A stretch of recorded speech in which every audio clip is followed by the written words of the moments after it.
payments for 12 months. Call Harmon Solar. Harmon Solar is a family-owned, woman-owned local company that uses top-of-the-line equipment. Call Harmon Solar, 800-281-3189. That's 800-281-3189. Or go to harmonsolar.com. Greg Clark Automotive Specialists are proud of our U.S. men and women in uniform. We thank you and your families for the sacrifices you've made to defend our freedom. We pray for your safety in war and your safe return. And we honor those who've given their lives to fight terrorism. From Greg Clark Automotive Specialists at the corner of 19th and Bethany Hone Road in Phoenix, experience the Greg Clark difference. Call 602-246-2881. May God bless America. You've heard the old saying, if you fail to plan, you plan to fail. At no time is that more true than when it comes to your investments. Do you have a plan? Hi, I'm Mo Ansari, host of Market Wrap and president of Compact Asset Management. If you're still in the hold and hope mode, it may be time for you to consider a plan for your financial future. Investors are becoming traders, and unless you can successfully move in and out of these markets, your investments could take a beating or you could miss out on a great opportunity. At Compact, it's all about the plan. I start by meeting with you to discuss your goals. Then we make a plan that fits your lifestyle. But when things change, we revise the plan so it's always customized to fit your current needs. Call me for a free consultation at 1-800-388-9700 and let's work together on your financial plan. Call 1-800-388-9700. That's 800-388-9700. Compact Asset Management is a registered investment advisor. Funds custodian, Fidelity Institutional Wealth Services. Member FINRA SIPC. One of the most common questions people ask is if they can still afford to retire on $1 million or $2 million anymore. With stocks near all-time highs and bonds at all-time lows, it's actually a great question. 2008 taught millions of retiring engineers, teachers, and other professionals a costly lesson that years of market gains can be wiped out in just weeks of market losses. Not a problem if you're 30 years old with a few decades to make it back, but not if you are in retirement or almost there. I like to follow the 30-50-70 rule. The closer you are to 50 or 70, then at least 30 to 50% of your money should be kept safe at all times, like in an uncapped, principal secure, next generation annuity. Come and see why. Call leading annuity authority Steve Jurich now at 480-902-3333. Guarantees rely on the financial strength of the insurer, so compare with Steve. Call 480-902-3333 and visit IQannuity.com. KQFN AM Tempe, K257 CD Phoenix at 99.3 FM, K240 EU Fountain Hills at 95.9 FM. Listen to Jim Rome and the Jungle, weekday mid-mornings on 1580 and 99.3. The Fanatic, live from the Harmon Solar Studios. People settle down because it's time for what? Showtime. When does it start? Right now. 3, 2, 1. Let's get on with the show. Let's do it.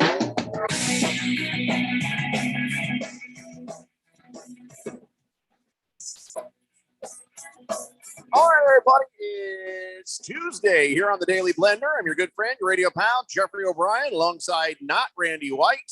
Randy White had some things to express.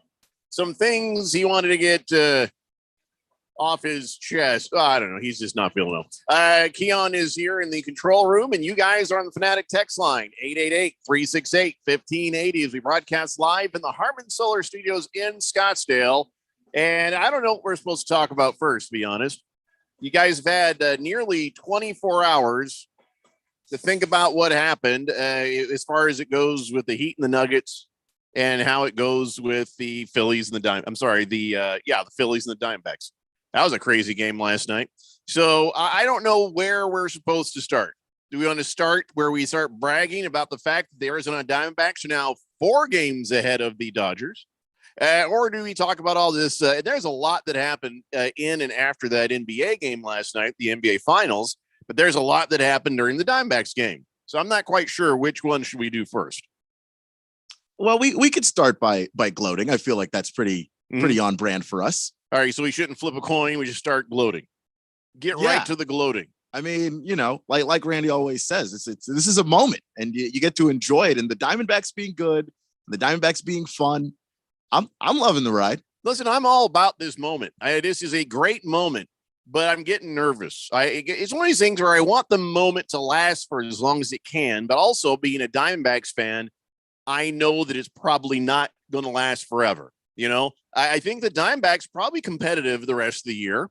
I can't say that we're going to be 4 games up on everybody the rest of the year. Can't say how things are going to shake out, you know, at the other side of the All-Star break. Don't know. I'm not really sure what we're looking at. I guess, you know, the narration is, the narrative is, this is the team. This is the team that the farm system hath brought. And hopefully nobody gets traded away. As Randy said, we're not sellers. We're buyers. This team is looking really damn good.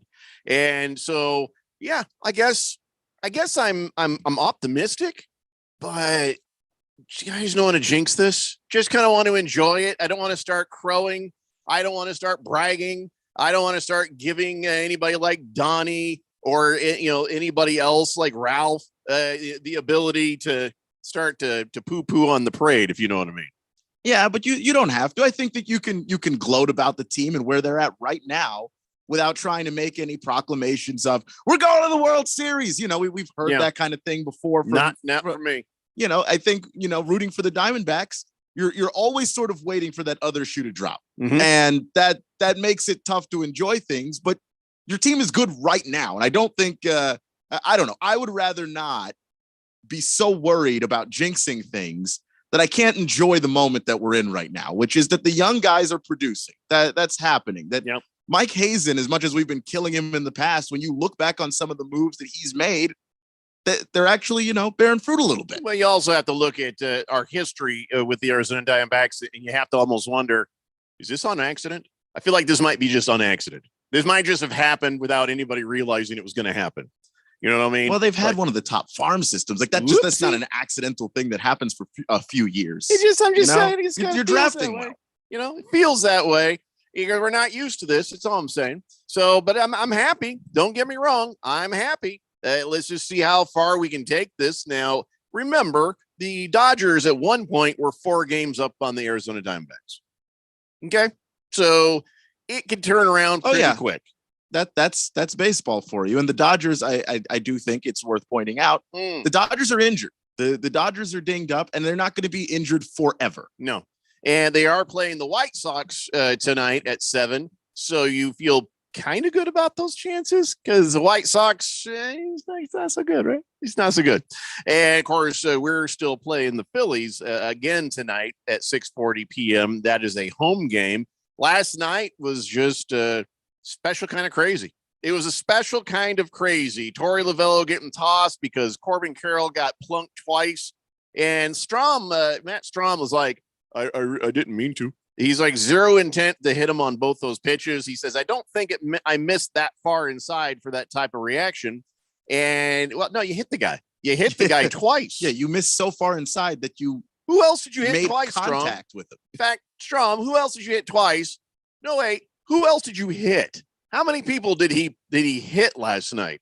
I think only Corbin Carroll. So after, you know, Corbin Carroll goes up there in the first inning, comes back in the third inning, gets hit again, you start to think that seems a little personal.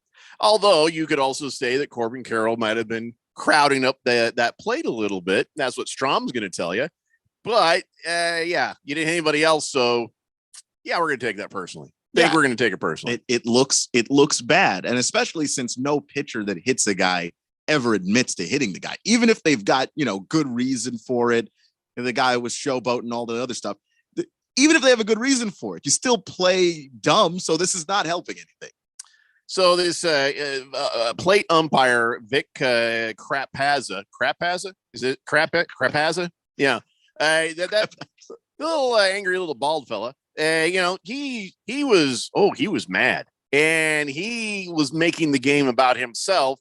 Torey Lovullo's, I guess, second command, an older fella comes out and he's like, hey man, he starts talking to him. You can see the old guy sort of calming down Vic Crapazza there and just like, hey, and you can see him like, I know.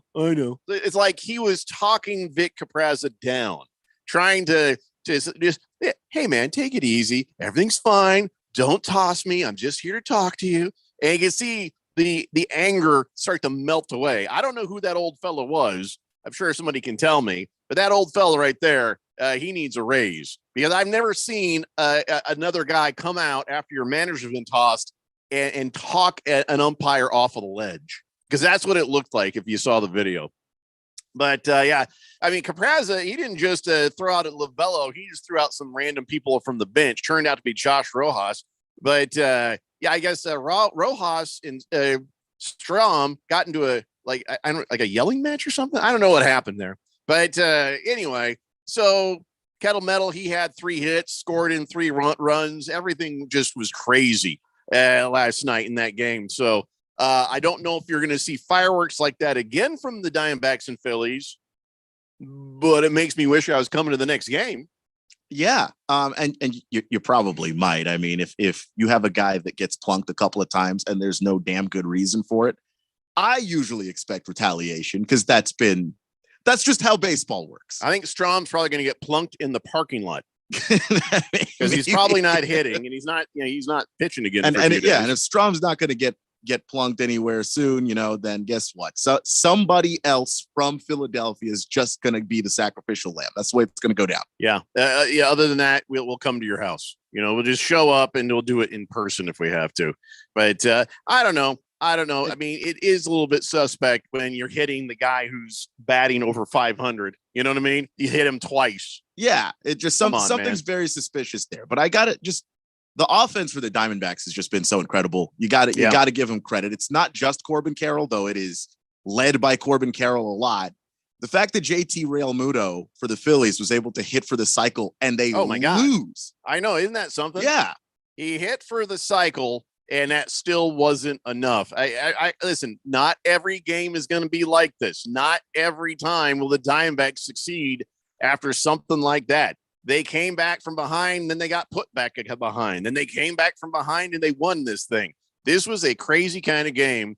And man, I wish I'd seen it. I wish I'd watched that. I mean, I watched the Heat and the Nuggets, but I really do wish I'd watched the Diamondbacks game instead. The Nuggets game, that had some interesting moments, and it wasn't a bore or nothing. It wasn't a blowout. It wasn't anything, it was kind of weird. And I'll get to that in a little bit. But let's go to the text line. People want to talk about the Diamondbacks. Donnie says, no poo-poo in here. Diamondbacks are the only local team I root for. Only thing that sucks is I can't catch a game on TV. Well, look here, Mr. Moneybags. You got to get yourself. What is it now? Is it still on Bally Sports? It's still on Bally's, yeah. You got to pay that money for the Bally Sports, I guess. Or just, I don't know. What's cheaper, Bally Sports or going to the game? I'm guessing Bally Sports. Probably Bally's, but if you have the money to go to the game, definitely do that. Big George says, Jeffrey, keep the faith, remain positive. I'm positive, but I also am realist. That's a tough thing to be, a positive realist. But he says, enjoy the ride. What a game yesterday. Torey Lovello getting ejected after the Phillies are throwing at our best player.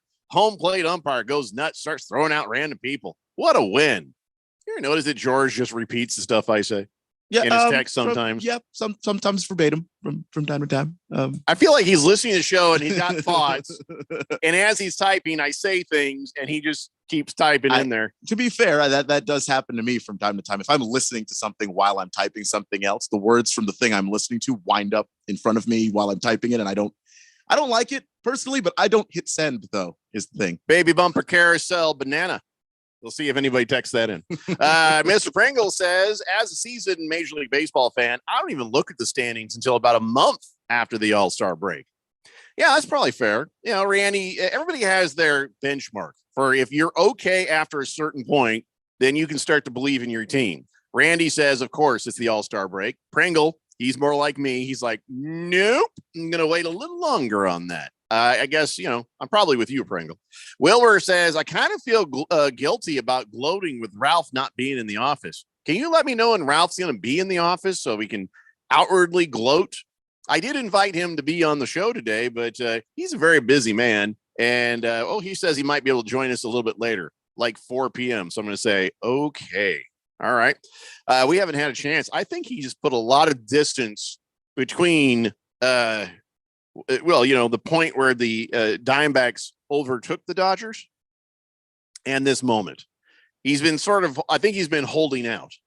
NFL players will hold out for a better contract, Ralph, I think, has been holding out for a better record. Yeah, like maybe they can close the distance a little bit, and even if the Dodgers can't catch the Diamondbacks before he's on next, it's still close enough that he can still say your days are numbered, like he was saying very arrogantly at the beginning. Oh yeah, that I noticed that he couldn't continue to say. So he has a chance to make up ground if the Dodgers playing the White Sox. I mean, if they're injured, I feel like they've got a good shot of winning that game tonight. And then, of course, Arizona Diamondbacks and Phillies tonight.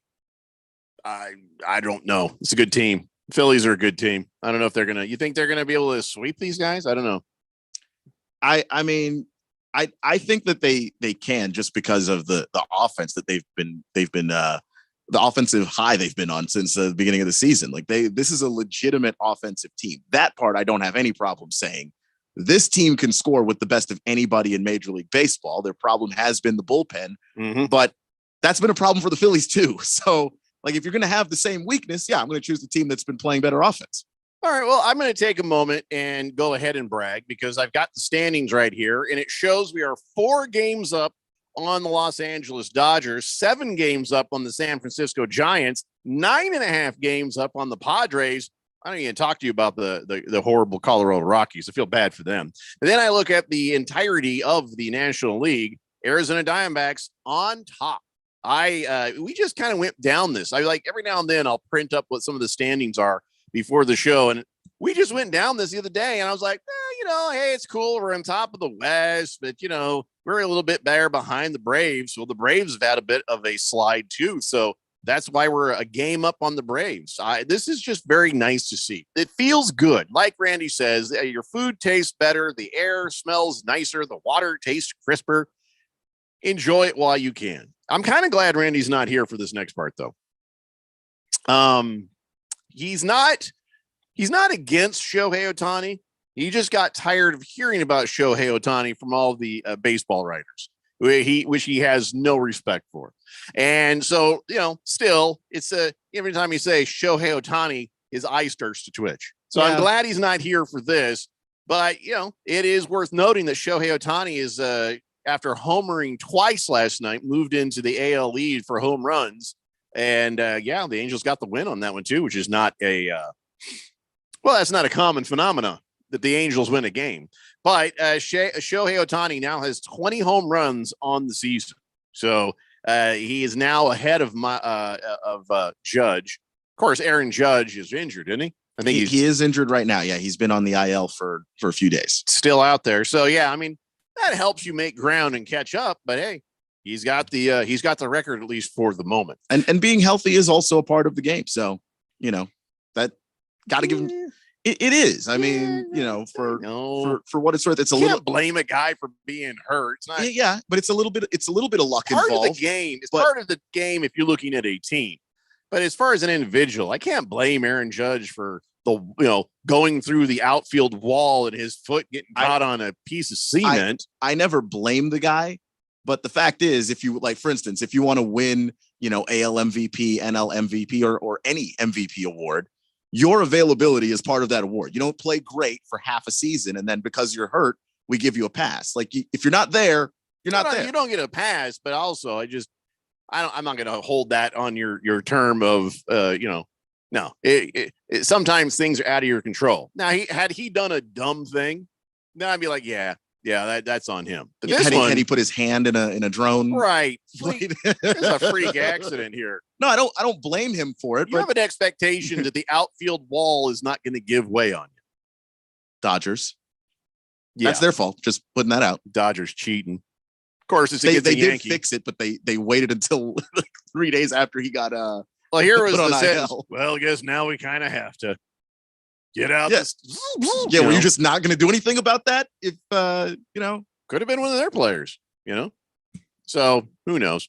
Blissel Hayes says, when is Ralph going to be on air again? It's funny. He gets everybody fired up. I like having him. Yeah, we like having him too. But Harmon Solar is busy kicking ass and taking names out there. Why? Because they're the best solar company in the entire valley.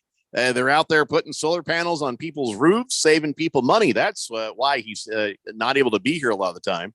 At least that's the story he tells me. I mean, I really do think that maybe it's just the Dodgers suck right now. Okay, not suck, but well, can we say that? Can they say they suck? Can't say they suck, can I? You can't say that they suck, but they have problems. They've got real problems. Yeah, they're all of them are in AA. That's what the problems are. Can I say that? Or is that slander? Or is that libel? Might is be it just slanderous libel or libelous slander? Might be a little bit of both. They're all alcoholics, is what I'm trying to tell you, people. All of the Dodgers organization, alcoholics, and I'm pretty sure that they have a fentanyl problem. Alcoholics on fentanyl, and it's running rampant there for the Dodgers. That was all a lie. All of it was just like I said, a little bit, maybe a bit much, a little bit of both. I mean, that's funny. You can say they're all alcoholics. There it goes. Ha ha ha ha. You say, and they're all on drugs. Wait a minute. Wait a minute. Just saying. I mean, it's you, especially that specific drug, the fentanyl. That's bad stuff. That's the stuff that they put into the other stuff to make you die. That's the kill you stuff. Yeah. I don't think anybody ever goes up to a drug dealer and says, "Hey, can I get some fentanyl?" I would like 2 of your finest fentanyl, please. So how about this? What's more expensive, fentanyl or the bullet that I'm going to shoot you with? I think the bullet is probably cheaper. Blam. There you go. Next. Because I imagine a nice line at the drug dealer's place. This is a nice orderly line. Organized. Yeah. Take a number. How many times have I told you, you idiot druggies? Take a number. I don't know. I don't watch enough gritty TV. George says he sent that text at 3:03. Oh, now he's accusing me of stealing his words. Well, I'll see you in court. CK says, good afternoon, fellas. Keon, beer me, please. That's right. Keon is the bartender when Randy is not feeling well. He says, I called it. Nuggets in 5. Going to try to get a game this week. Get to a game. He's going to Diamondbacks game. He says, what is Heavy Metal Maniac shirt number again? It's 14. It's 14, and he's a beer guy, and he wears those neon yellow shirts. So, yeah, find a Heavy Metal Maniac and tip him nicely. Excuse me. We got to take a break. So when we come back, let's talk about last night's festivities, the Denver Nuggets, and all that stuff. You know what happened. So we're just going to talk about the weird stuff that happened with it. It's the Daily Blender here on 1580, The Fanatic. This is Brent Musburger's action update on 1580 and 99.3 The Fanatic. Juice Reel, the betting intelligence tool that's making better bettors. Open the App Store and get your hands on Juice Reel. Start betting smarter. Juice, R-E-E-L. Juice Reel. Now, here are the latest lines from my guys in the desert. The NHL Stanley Cup Finals continuing tonight as the Vegas Golden Knights will be hosting the Florida Panthers in game number 5, with Vegas leading 3-1. They took game 4 in South Florida on Saturday, winning 3-2, getting 2 goals from Chandler Stevenson. Vegas minus a goal and a half, plus 134 on the puck line. Florida minus a goal and a half, minus 162. On the money line, the Panthers are plus 164, Vegas minus 200. The over-under goal total tonight is at 5.5. I'm Tony Desiri with your VSiN Action Update on 1580 and 99.3 The Fanatic. For the latest from the world of golf, tune in every Saturday morning from 6 to 8 for the Golf Shop Radio Show, presented by PlayGolfMyrtleBeach.com, the golf capital of the world. Hosts Mark Greenhelch and Matt Blanchard talk golf from tee to green and everything in between. If you like golf, you're going to love Golf Shop Radio. Before you tee up, drop on in. Welcome to the Golf Shop here on 1580 and 99.3 The Fanatic. Introducing the new My Plan from Verizon. With My Plan, you pick only the perks you want and save on every one. So you get exactly what you want in your phone plan and only pay for what you need. And for a limited time only, get the amazing iPhone 14 Pro on us when you switch with Select Trade-In and Unlimited Plus. Act now and get iPhone 14 Pro with My Plan at your Verizon store today. $999.99 device payment or full retail purchase with new smartphone line required. $200 Verizon e-gift card sent within 8 weeks with ported. Less up to $800 trade-in/promo credit applied for 36 months. 0% APR. Trading conditions and additional terms apply. There's a right way and a wrong way to fight off mosquitoes. Karate chopping the air in a public place in front of your kids and their friends, Mom, is the wrong way. Using STEM mosquito repellent is the right way. STEM effectively repels mosquitoes by harnessing active ingredients found in plants like lemongrass and peppermint, making it safe for use as directed around people and pets. STEM, rooted in nature, optimized by science, and embarrassment-free. When life gets overwhelming, but you just don't feel like talking, help is only a text away. Trained and caring crisis specialists are available by text 24/7 to assist with suicidal thoughts, substance use issues, depression, anxiety, and more. You are never alone. When you need help, please text HOPE to 4HOPE. From anywhere in Arizona, text the word HOPE to 44673. This message is sponsored by Solari Crisis and Human Services. This isn't a game of touch in the backyard. I tore his ass up. This isn't tossing around the ball with your friends. And it sure as hell isn't flag football. This is the NFL. Hard-hitting, pad-smacking, body-busting football. We've got all the primetime games in one place. On your home for the NFL, 1580 and 99.3, The Fanatic.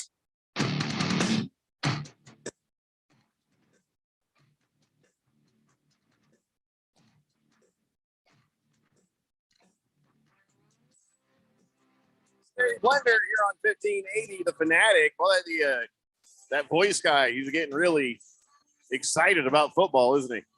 You're sure as hell's no candy ass. Oh my God. Yeah, I thought he was gonna, strap on a helmet and some pads and go out there and hit somebody himself. Getting a little nervous about that guy. Just a little, he's intense. It's a Daily Blender here on 1580, The Fanatic. So Blissful Hayes says, hey, speaking of cheating, we weren't speaking of cheating. He says, I saw Peyton Manning last night at the Nuggets game. Glad he went into the Hall of Fame as a Bronco, not a cheating Colt. First off, how are the Colts cheating? Colts were not the ones cheating. The Patriots are one that cheat. And he did not go into the Hall of Fame as a Bronco. He just went into the Hall of Fame as him. I think he did the dual thing where he had Colts and Broncos. But to be fair, he did choose Denver as a place to live because, I'll be honest, Indianapolis, kind of a crap place. A lot of racists, just not a whole lot of reason to be there. Just I love my team, but I really don't care for the state or the city. And a lot of professional athletes have nicknamed Indianapolis Indian No Place. Yeah.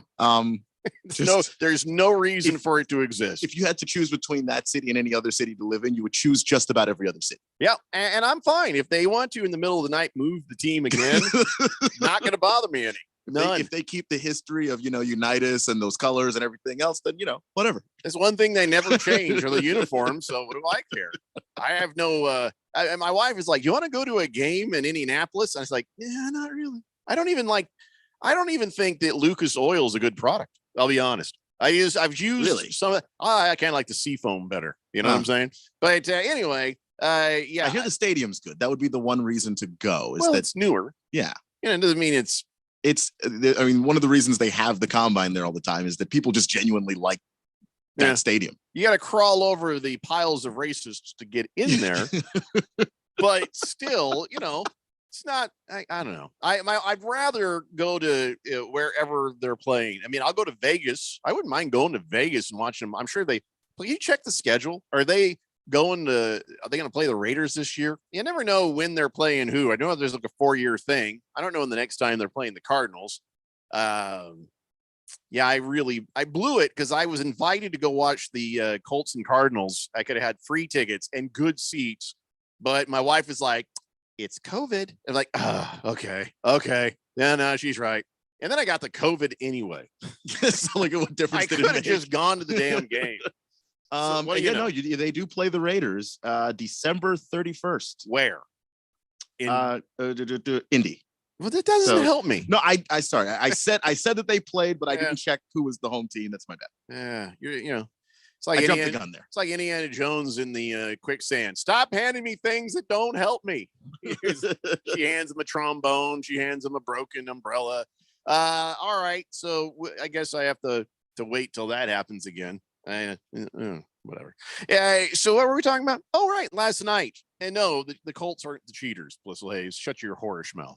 Mr. Pringle says, didn't the Nuggets invite Peyton Manning to the game so they could show the highlights in his forehead? really, if your jumbotron does go down, you can project things onto Peyton Manning's forehead, and he doesn't even mind. He doesn't even mind. Yeah, and he's capable of sitting perfectly still. So, we've seen that because he does not even show emotion. And at first, I thought it was just, remember we saw that he went to go see Eli play, right? Eli was in the playoffs and he wasn't. So he's standing there up there in the luxury box, emotionless. And his brother is just doing amazing things and they win the game and he doesn't even crack a smile. And I understand that though. I understand. Most people be like, what the hell, Peyton? Are you just jealous? Are you bitter? No.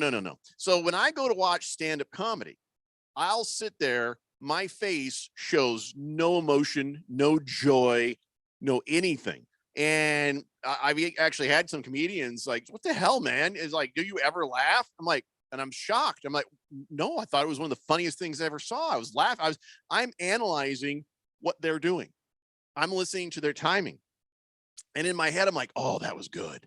Oh, that was nice. Oh, good crowd work. And in my head, my face doesn't show it, but in my head, I'm like, I'm having the time of my life.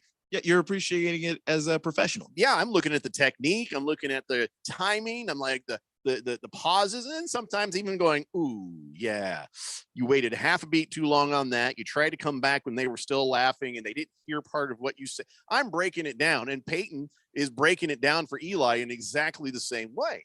And so it's not that he wasn't enjoying it. It's just that's his face, It's like, hey, are you having a good time? Yeah, you should tell your face. Maybe, show it. But so at the Nuggets game, he was there with his son and he had this ridiculous looking chain around his neck because he was trying to impress his kid or embarrass his kid. I'm thinking the latter. But he had that same thing going until somebody got his attention. Like, Peyton, you are on camera. And he had that uncomfortable smile, like somebody asked to take a picture. And he's like, okay, when's this over? But yeah, I'm sure he had great seats, man. He was right there on the floor. Sean Payton had the same kind of seats. Russell Wilson and his wife, Sierra Mist, had very nice seats. And did they just invite them to those, or do you think they paid for those? I think they were invited. I have to think that they were invited. Not that they couldn't have afforded those seats or wouldn't have wanted to be there. It's just a way to pump up the crowd when you're there. Pump up the crowd. And you're cheering for your team. Then you see the other sports stars of your area there cheering on the home team too. So I think they invite them. Can I tell you my favorite part of the night? My absolute favorite part of the night wasn't seeing Peyton Manning and his giant forehead glistening in the lights as he wore that silly chain, and his son with the palpable eye roll probably every 30 seconds. My favorite part was at the end. Here comes Jamal Murray waving to the crowd. He's so happy. And Russell Wilson and Sierra try to shake hands with him. They try to, hey, and he completely ignores them. Just keeps on moving. Doesn't even look at them. And it's kind of like Russell Wilson's like, hey, okay, how long do I leave this up? Because he's not coming back, is he? Okay. Yeah. It was just embarrassing. So the cringe continues for, I am sure Denver would love to see Russell Wilson go away. It's just going to be so hard. Like, that's the quarterback. I hope, I think Denver fans hope that he wins them a Super Bowl because you have to put up with that. It better result in rings. Or at least one ring, but rings plural would be nice. I'll tell you what. I mean, everybody's probably eyeballing the Broncos and saying, "Hey, Kroenke, what do you say? Maybe buy a nut. Can you own more than one NFL team? Because we look at him, man, with all his trophies. No. He got a Super Bowl with the Rams. He won the Stanley Cup with the Avalanche. He's got the Nuggets now with the NBA Finals, and then the Colorado Mammoth of the National Lacrosse League all have titles. First off, when was somebody going to tell me that there's a National Lacrosse League? I didn't know that is it on television? I have seen the highlights for it in the top 10 on the ESPN, but I never actually see the games televised anywhere. And if they're playing this stuff in the summer, I got nothing going on. Where's some lacrosse for me right now? Can I just say something? It's bad. It's bad for your psyche if you're a lacrosse lover. And then we have a lacrosse guy here on the text line. The WNBA is better promoted than you are. That's just gotta hurt. That's right in the baby maker, right there, right in the Ginobili's. Oh, why do you think that lacrosse isn't taking off? I don't know. I don't know. I think the WNBA thing is like it's still basketball. It's a thing you recognize. So like it's just women playing it. So now that you're promoting that with lacrosse, I think a lot of people, at least for me, growing up where I grew up, which is weird because I was in DC, and so like the area around like lacrosse a lot, Maryland, Virginia, but like in DC, it's not something we really. Can I just say talked about. I feel like this is not cost prohibitive. I mean, you get a couple of shin pads, a little bit of padding. So I guess maybe that costs a little something. A lacrosse stick and the lacrosse ball. I don't feel like. I mean, I know. I think it's the perception of it. It seems like the douchey white guy sport, doesn't it? The pop collar douchey white guy sport. It doesn't help. Like when you look at who some of the best lacrosse teams are, Maryland, Duke, it's very white teams, very white schools, and I think that when we talk about kind of growing baseball again, it's the sort of conversation of you kind of have to get to more diverse areas, get these games into schools that don't have lacrosse, so that you have a bigger base of people playing lacrosse, and then hopefully watching it because they know what they're looking at. Here's the thing. If it is the douchey white guy sport, I want to encourage our friends of color of all races to join. And let me tell you why. What better chance do you have to beat the living hell out of a douchey white guy, a rich white guy, than I'm playing lacrosse? Bam! Go take out your frustrations, man. Just go take out the frustration. That will grow the sport, and suddenly everybody can be like, "Wow, lacrosse is great." It's the same thing we said about the WNBA, about Major League Baseball. Got to get the stuff in front of kids. If you don't put it in front of kids, they won't become adults that watch it. And once you're like 25 and up, all the sports you're going to watch, you watch. You're not trying to really add new sports to your rotation of things you're doing. Oh, I'm open-minded. You are. I enjoyed for like an evening. You remember that trampoline basketball? Yeah, I actually enjoyed that for an evening, and then I never saw it again anywhere. So I thought that was kind of crazy. People keep talking about it coming back, and I'm waiting. Lacrosse guy says, buddy, it was on ABC the last 2 weekends. Well, this is not my fault that no one televised it to me. Also, my dog's name is Buddy, and I'll thank you to remember I'm Jeffrey. And I didn't know that. I didn't know that. I think the promotion on that's got to be better because I didn't know. What time? Like 8 a.m. or something? Because I had no idea. And to be clear, why weren't there commercials of this during the NBA Finals? Because that's the only time I've watched ABC in the last 2 weeks. And I will go back to not watching ABC.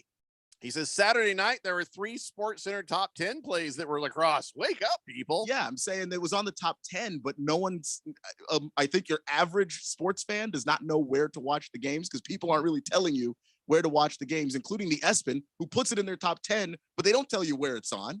Here's another thing. I think that would also help lacrosse be more popular to watch is if they did a better job of the cameras. You know what I'm saying? Because it seems like you're watching a high school game or maybe a college game. It's not quite the same sort of professional cameramanship. That fell apart. It ain't the same look as you would see with the NFL or even hockey. I feel like if they treated it more seriously and had better video coverage of it, then maybe it's just hard to track that ball. To be honest, I did try to watch some. I saw, you're right, lacrosse guy. I think I was flipping through and I was trying to set up YouTube TV, and I think I saw some of that, and I was having a hard time tracking that ball. Maybe they needed the thing that Fox did with hockey 20 years ago. They put that little comet whoosh on it, and so the puck would go and it had that little tail on it. Remember that? Or maybe people hated that. People really did hate that. I didn't mind it because I was like, oh, there it is. Oh, there it is. Because sometimes you're watching hockey and then like the puck bounces off of the back of someone's skate and it's a goal and you didn't see it at all. That happens to me a lot. So it's weird. You can actually see the puck better when you're in the stadium. I don't know why that is. No, it's easy to track the puck in the stadium.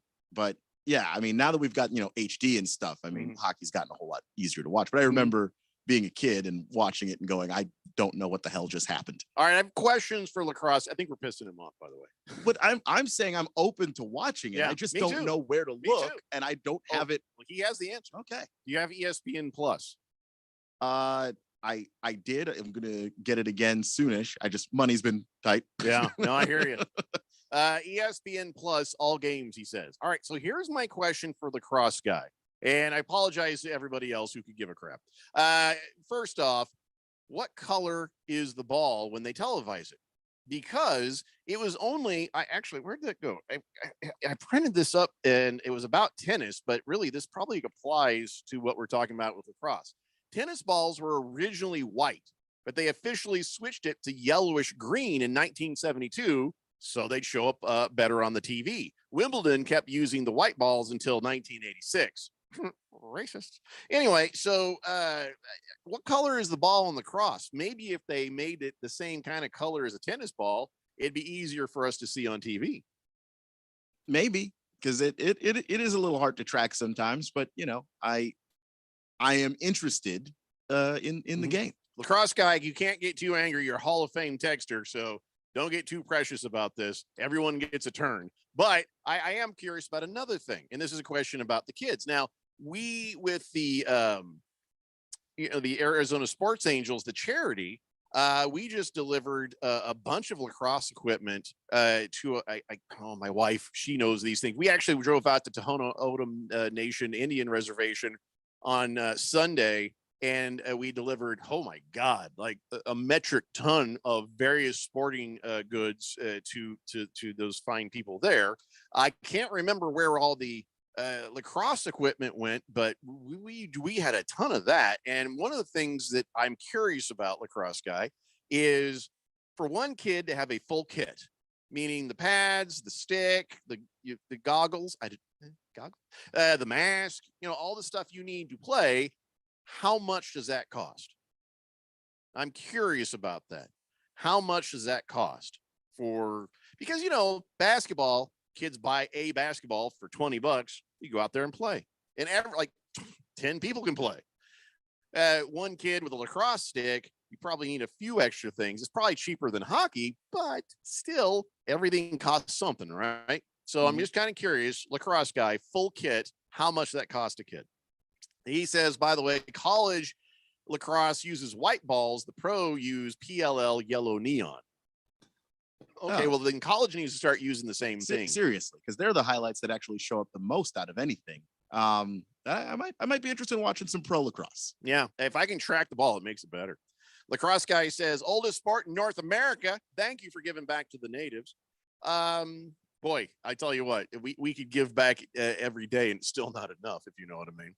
All right, a lot of people with a lot to say. Lacrosse guy, you have my question. I look forward to your answer. We're going to come back. We're still going to talk about what happened with, the last game of the NBA Finals last night and many other things. Come on back. It's the Daily Blender here on 1580, The Fanatic. Of course, I use Mr. Clean Magic Eraser to clean tough messes off my stovetop and bathtub.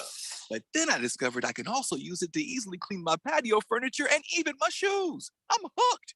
And when wipes won't cut it, I use Magic Eraser Sheets. They're thin and flexible erasers, perfect for everyday messes, like gunk on my counters and sinks. They really are magical. The reviews are in. Mr. Clean Magic Eraser and Sheets make cleaning look easy. Do you struggle with occasional nerve aches in your hands or feet? Try Nervive Nerve Relief from the world's #1 nerve care company. Nervive tablets contain alpha-lipoic acid to relieve nerve aches, weakness, and discomfort, plus B-complex vitamins to support healthy nerve function as you age. Live life with less nerve discomfort with Nervive Nerve Relief. Learn more at nervivehealth.com. And try Nervive Pain Relieving Cream to block nerve pain signals at the source. Use as directed.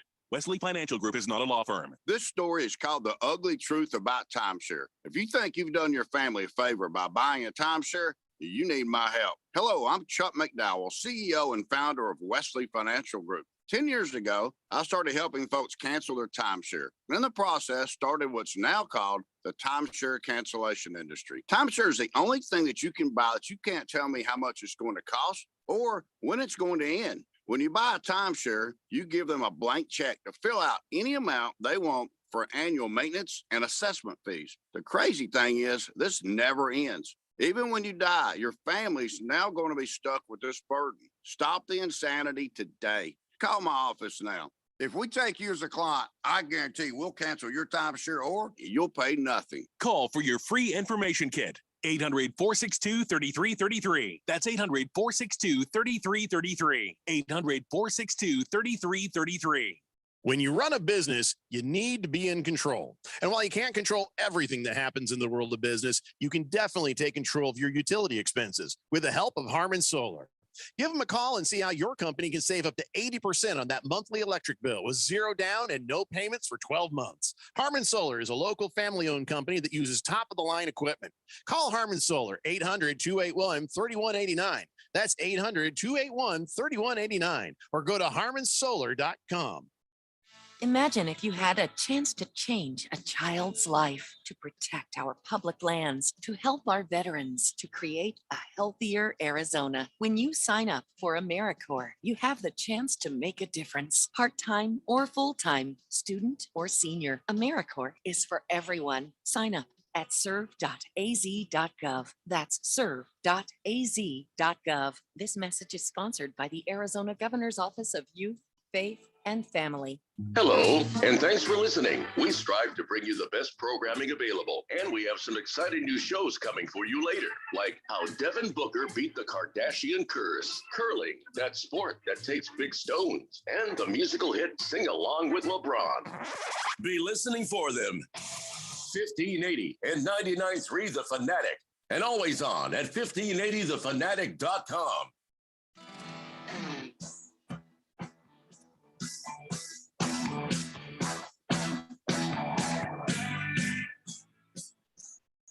Dave Blender here on 1580 The Fanatic.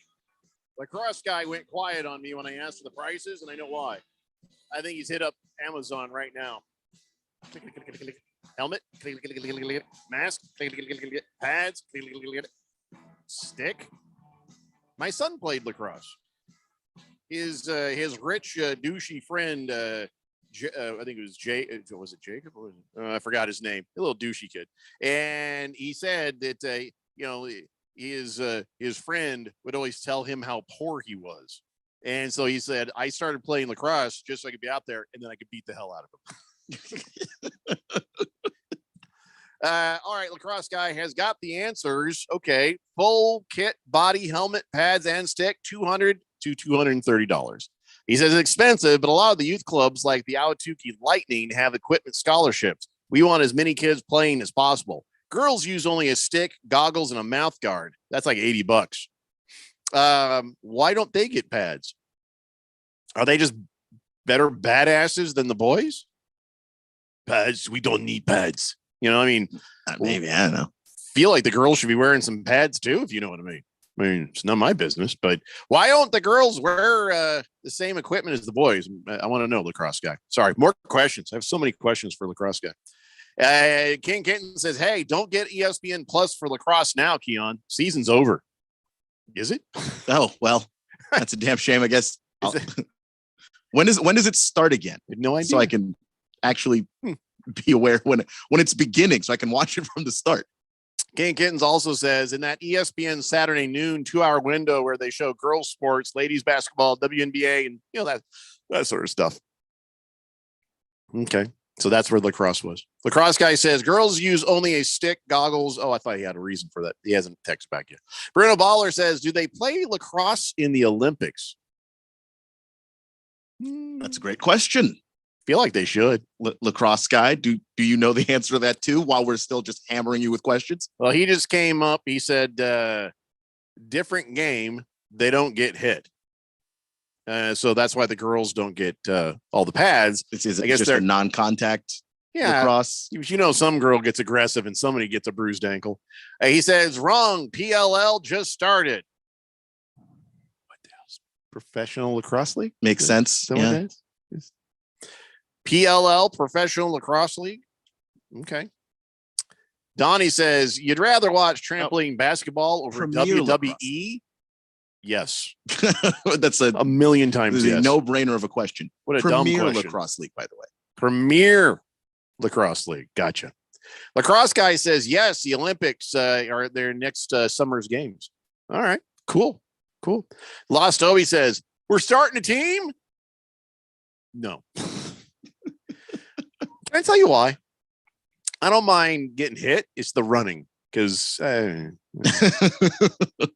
It is a lot of running. I mean, maybe next year, because here's the thing. I've been exercising. I've been doing 3 miles a day.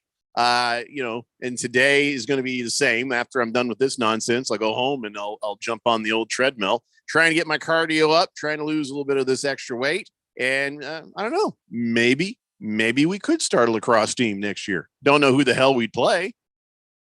Bunch of douchey white kids, maybe. I don't know. Just go take on a bunch of douchey white kids. You're like, we'd probably lose. I mean, with the horrendous lack of experience, but So we aren't starting a team, Les Dobie, but you go, man. You go ahead. Wilbur says, by the way, if you didn't show, the videos off of Peyton's forehead, you can always fall back and use John Elway's front teeth because plenty of room there too. Oh no, they have backups in Denver. They're not dumb right there. All right, so let's talk about last night. So what was your take on this? Is it just they were outclassed? The Miami Heat were outclassed by the Denver Nuggets, or was it the Miami Heat ran out of gas? Like they did in 2014, 2020. Same old, same old. I think they're just outclassed. They played a team that just was firing on all cylinders, that was better than everyone else in the playoffs, right? 16-4 in this postseason run, which, by the way, does not make the Suns look that bad because the 2 of the 4 losses that the Nuggets got came from Phoenix. Yeah. So just putting that out there. But I guess it's something we should put up a banner, right? Don't put up a banner. I'm just saying that trying to get ahead of Donnie on that one. Yeah, that series does not look as bad in hindsight as it did at the time. But I do think that the Nuggets were just better. Nikola Jokic is playing the best basketball of his career. He was always a pass first guy, always like getting people involved. And he just sort of figured out, hey, look, if they're gonna let me score, if they're gonna invite me to score, I'm going to do that. And easily. Miami tried. Eric Spoelstra made an adjustment where he was throwing as many human bodies at Nikola Jokic as he possibly could. Well, and it just didn't matter. Well, that's probably why he only had 28 points. I mean, you've seen Jokic go off even bigger, but the bodies didn't matter. He had 16 rebounds, and it just, it was lower scoring than you guys thought. I took the under. Did you? Yeah. It was lower scoring than Randy thought. Yeah. It was not the exacto. It was way under, actually. Lacrosse guy says, the Hobnob watch party, everybody. I'll buy the beers. Well, I'm out of town this weekend. So, yeah, I can't do it. But if I am available in front of a TV, I will try to watch. So all of what he says is on ESPN Plus, except for at noon on Saturday. It's the Archers versus the Chaos on regular ESPN. Is that this is all our time, Arizona time, right? That you just sent. Moist one says, I'll join the team. I got a couple years experience in lacrosse dressing. That's pretty good. That's a different sport. I don't mind that at all. It's a very, very different sport. Moist one run around with a full summer dress as we're trying to play lacrosse. I'm all for it. That'd be fun. All right. So can I just say something? Mike Malone is no dummy. Mike Malone is no dummy. That man did the smart thing. When 2 giant Russian dudes pick you up and start tossing you up in the air, joyously laughing and celebrating, just steer into it. Just go with it. Let them tire themselves out. They throw you up and down because, you don't want to be on the wrong side of those guys. No, I think it was Bomani Jones from the ESPN that said when those 2 guys come walking towards you, it's either the best day of your life or the worst day of your life. Yep. And there's kind of no middle to that. They're either putting you in the ground or it's a party. Yeah. Sure. Whenever they're around, have your wallet in your front pocket. But if they throw you up and down, just go with it. Just go with it. You don't want to, because that smile can turn upside down pretty quick if you're not careful. And so Nikola Jokic, is he for real, man? Is this guy for real? This guy don't care. He does not like after the game was over and they won, he was kind of like, okay, whatever. He just doesn't seem fazed by anything. And I think his sort of being mellow about it at first, everybody was just kind of standing around looking at each other going, yay, are we happy? Because Jokic don't look. As the leader of the team, and he's just like that. You were expecting, okay, the weight is finally off his shoulders. He's been saying the job's not done this entire playoff run. Then the job's done. Didn't know what to do. Yeah. They just didn't know what to do with themselves at that point. I think Jamal Murray went ahead and started to have a party, but that was about it. He did, and then later on, Jokic threw him in the little rehab pool in the locker room, and they both went in. And all I think is in my head is Jamal Murray's phone is now toast. But yeah, I mean, they had a party. I mean, even with the champagne thing, you know how they do the thing? They got the goggles that all like shake in this. That was the most half-assed champagne spray I've ever seen. We're drinking. Look. He was drinking it better than he was spritzing it. I think it was like he was drinking it and he looked at it. It's expensive. He didn't feel right wasting good. Whatever the champagne is, I'm sure it can't be expensive. You don't waste expensive on that, or do you? Do they? I guess they do. Yeah, I think they do. He jug-a-lugged that thing pretty good, but then it was just kind of like spurt. He's like, drink later.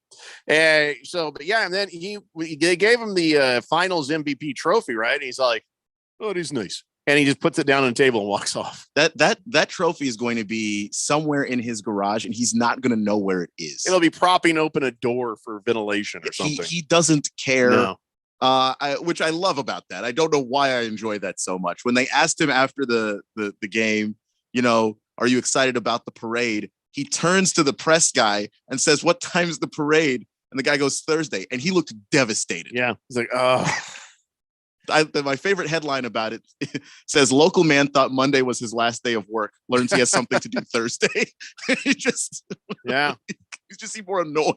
Yeah. And it doesn't come across as him just being phony. He just doesn't care. He's probably the most well-centered human being you've ever seen win an MVP and an NBA Finals. He just is like, he hasn't changed because he was saying earlier is like, it's always about going home for him. He wants to go home. Kevin Durant nailed it when he was just like, yeah, he just wants to get sit there and FaceTime his horses and see his family. That's all he cares about. And so now he gets to go see his family after the parade. I have wondered if he'll skip it. I think he's not going to, because I think he understands what that means to the city. But if he could, he would. And, it was cute. He had his little girl in his arm and she had that giant hat on and all the confetti came down. Though that's kind of memories right there that, they'll enjoy for the rest of their life. But you know what? He strikes me as the kind of guy who's going to have a whole lot more memories with his child and with his wife and his family that have nothing to do with basketball. His favorite memories will have nothing to do with his job. I mean, how could you just not love that? I just do. I mean, it's for him. He went out there, he played his best, and the result was an NBA championship. But you just get the sense that regardless of what the result was, Nikola Jokic is already happy with his life. He seemed more happy for Jamal Murray than he did for himself. Oh, yeah. I mean, look at Jamal Murray because, he spent a lot of time injured. He was hurt for a couple of years or something. Yeah. And then it turned around and become a NBA champion. That ain't a small thing. No, Jamal actually, when he got hurt, he thought the injury was bad enough. He went to Nuggets management. He said, you guys are going to cut me now, I guess. And they're like, no, we're going to wait for you to come back. And I think that was really good by that organization. Sure. Oh, by the way, Brown is still looking for Jokic. He's like, how long do I got to hold on to this thing? So, can you have it? Can you take it, please? Anyway. So, I mean, there's not a whole lot much more to say about all that. Of course, I was surprised to see there was a shooting later that night in Denver. 9 people wounded. I don't think that was part of the celebration. I think somebody just had an issue, but doesn't sound like Denver at all, does it? No. All right, guys, that is 1 hour down, and we got 2 to go. We have many, many things to talk about. Come on back. It's the Daily Blender here on 1580 The Fanatic. Introducing the new My Plan from Verizon. With My Plan, you pick only the perks you want and save on every one. So you get exactly what you want in your phone plan and only pay for what you need. And for a limited time only, get the amazing iPhone 14 Pro on us when you switch with Select Trade-In and Unlimited Plus. Act now and get iPhone 14 Pro with My Plan at your Verizon store today. $999.99 device payment or full retail purchase with new smartphone line required. $200 Verizon e-gift card sent within 8 weeks with Port. Less up to $800 trade-in/promo credit applied for 36 months. 0% APR. Trading conditions and additional terms apply. Do you struggle with occasional nerve aches in your hands or feet? Try Nervive Nerve Relief from the world's #1 nerve care company. Nervive tablets contain alpha-lipoic acid to relieve nerve aches, weakness, and discomfort, plus B-complex vitamins to support healthy nerve function as you age. Live life with less nerve discomfort with Nervive Nerve Relief. Learn more at nervivehealth.com.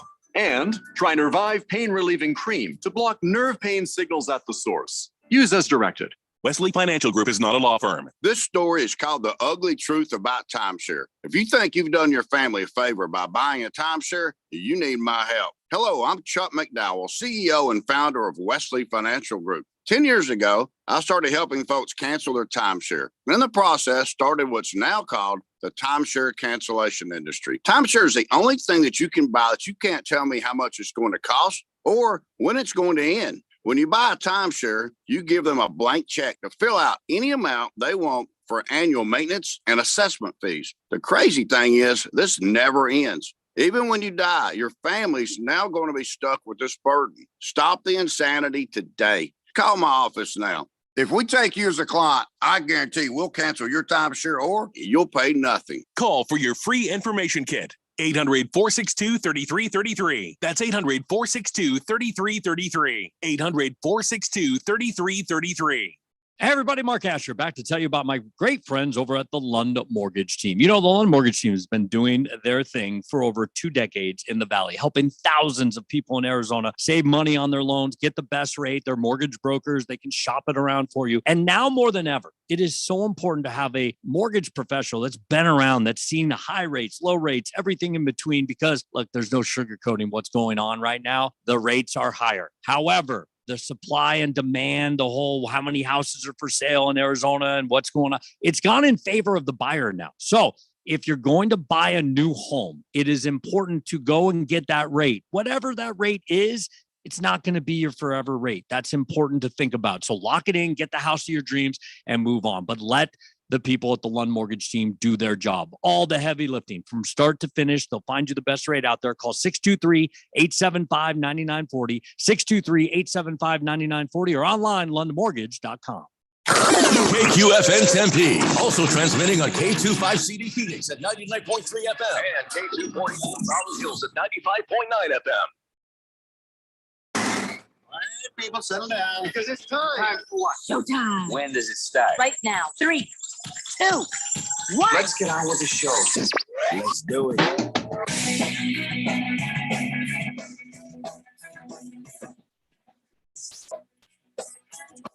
All right, everybody, it's 4 o'clock here on the Daily Blender. I'm your good friend, your radio pal, Jeffrey O'Brien, not alongside Randy White. He'll be back tomorrow.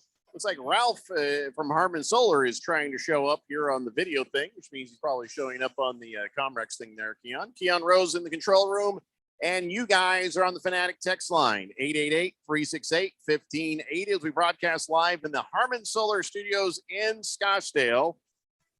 We were almost done talking about all things NBA, at least for a few months, and then we ran out of time. Hey, Ralph, are you there? I am. Hey, Ralph, how you doing, man? Good. How are you? Oh, you know, that team you guys got swept by won the NBA Finals last night.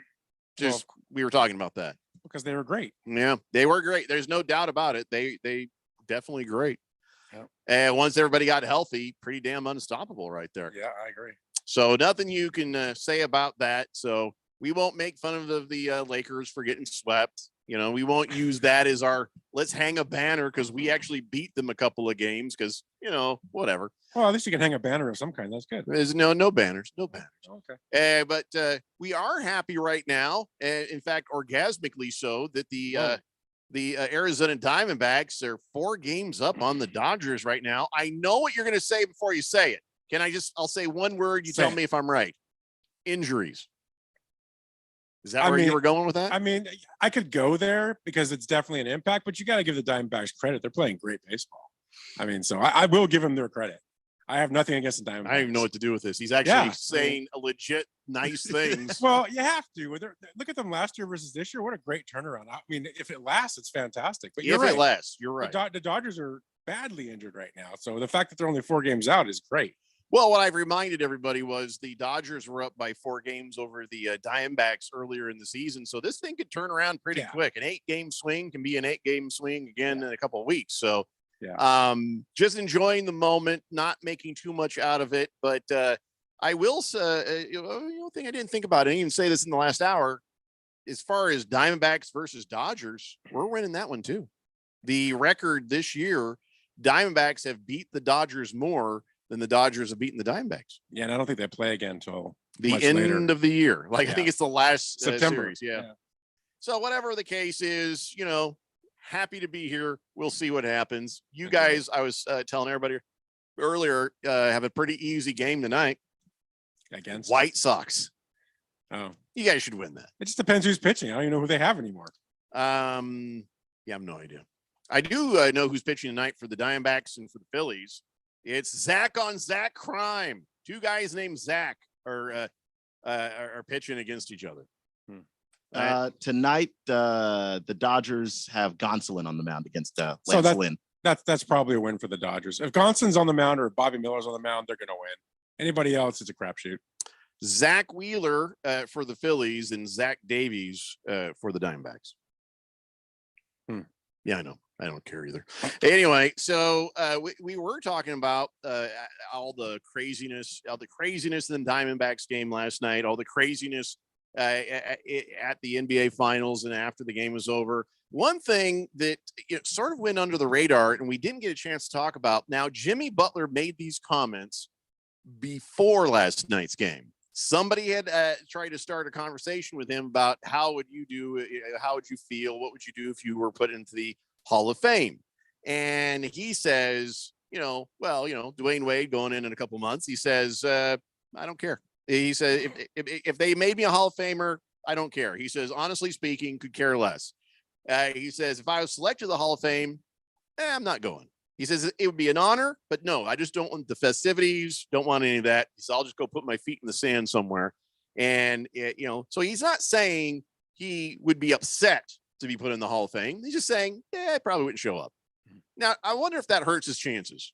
That's not a conversation for right now. But the thing that after all this back and forth between this guy and Jimmy Butler, do you think he's a Hall of Fame player? Jimmy Butler turns it on sometimes in the playoffs, but is Jimmy Butler, is he a Hall of Fame worthy? I think Jimmy Butler is a borderline Hall of Fame guy. Like he's right on the edge there. Consistency is lacking. I don't think the consistency is lacking. Did you see last night's game?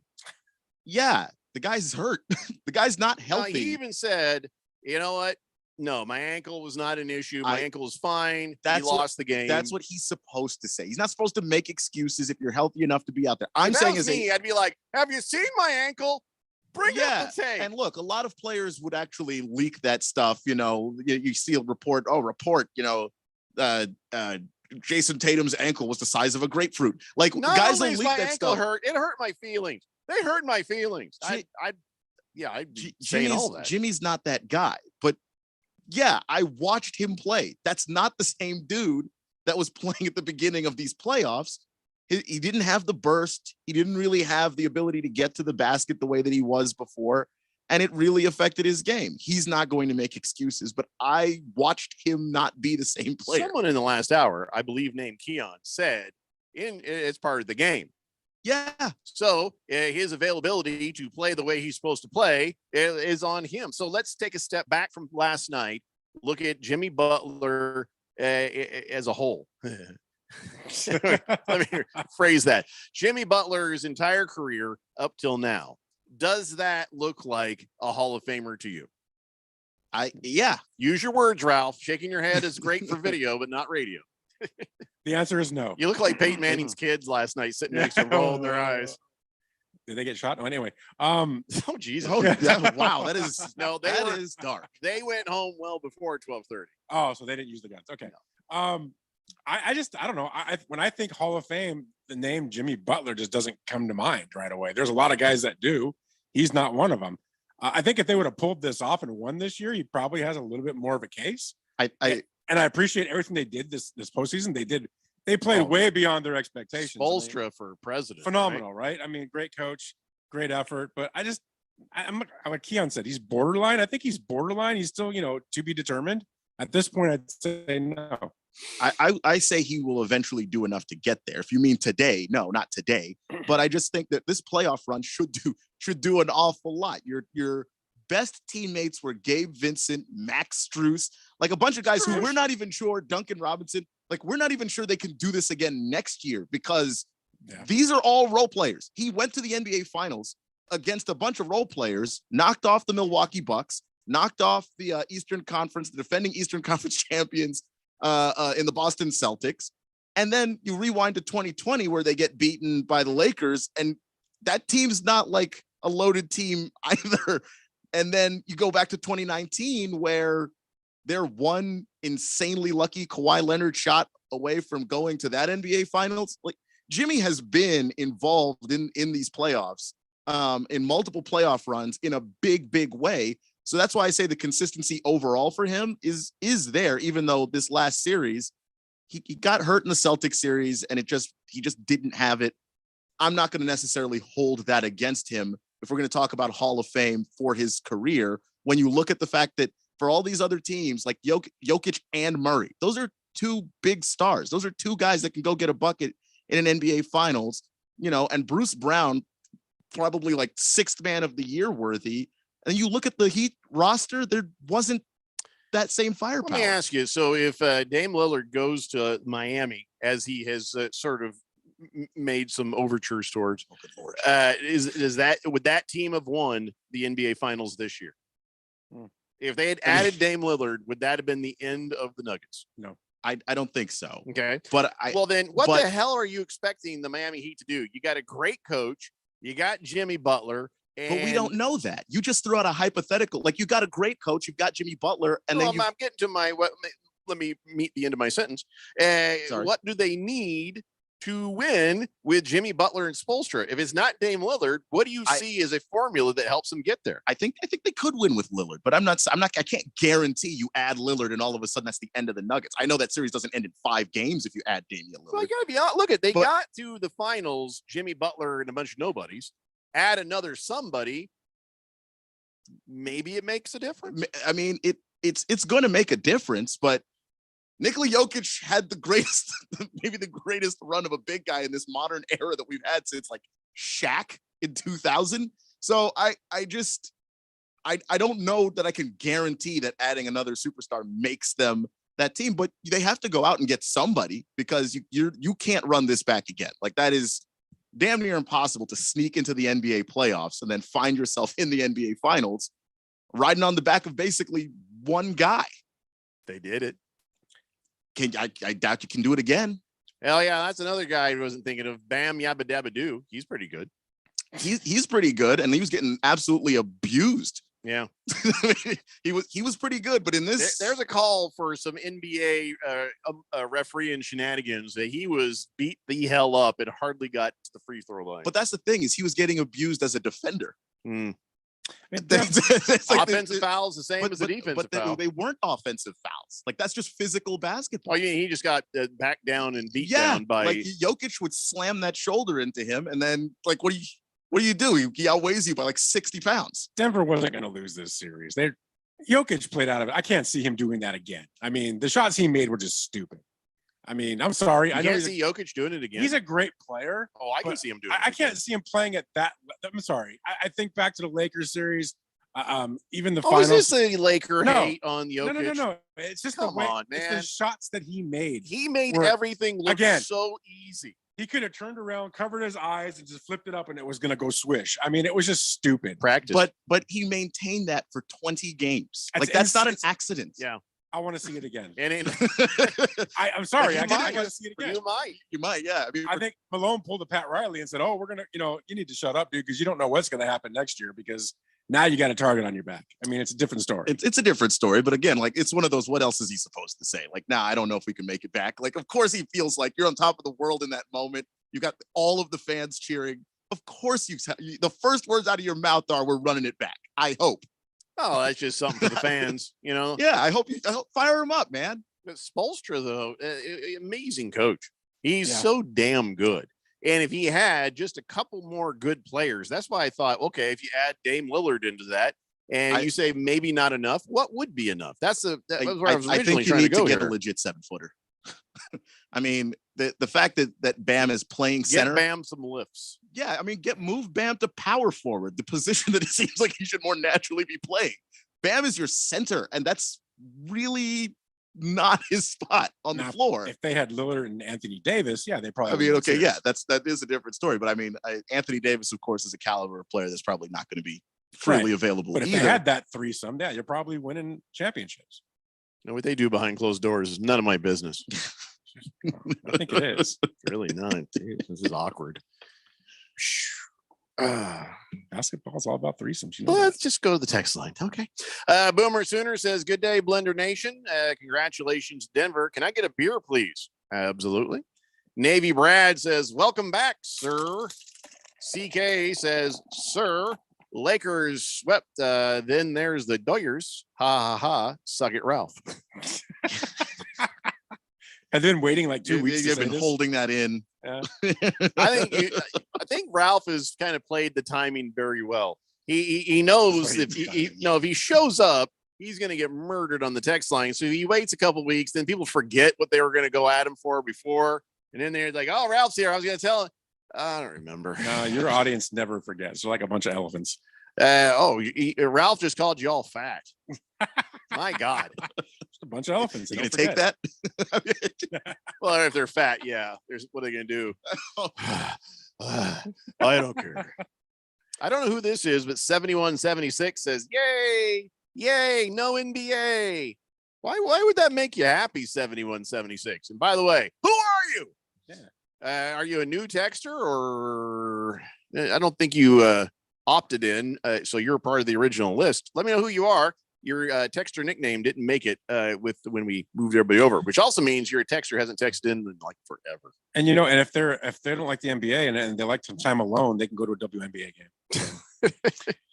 Well, you'll sit there with a bunch of ladies who can help you fix your car, but you're never alone, Ralph. You're never alone. And Keon will be there too. Yeah, Keon will be there. Moist One says, "If it was baseball, Butler would have hurt all the writers' feelings and probably wouldn't get voted in. Hall of Fame's lost their appeal to me a long time ago, so I'm with him. Who cares?" That's a good point. Kind of agree. Yeah. I mean, we let too many people into these Hall of Fames. They did kind of open it up a bit too much. I don't know. Let's talk about the Hall of Fames real fast. The NFL Hall of Fame. Do you think that I feel like that one's okay? I like the NFL Hall of Fame. I don't get the feeling that every year there's a bunch of guys that are getting into the Hall of Fame that just have no business being Well, there. it seems like there's 6 or 7 guys every year. You would think there'd be years where there'd be one. or Sure, none, sure. Right?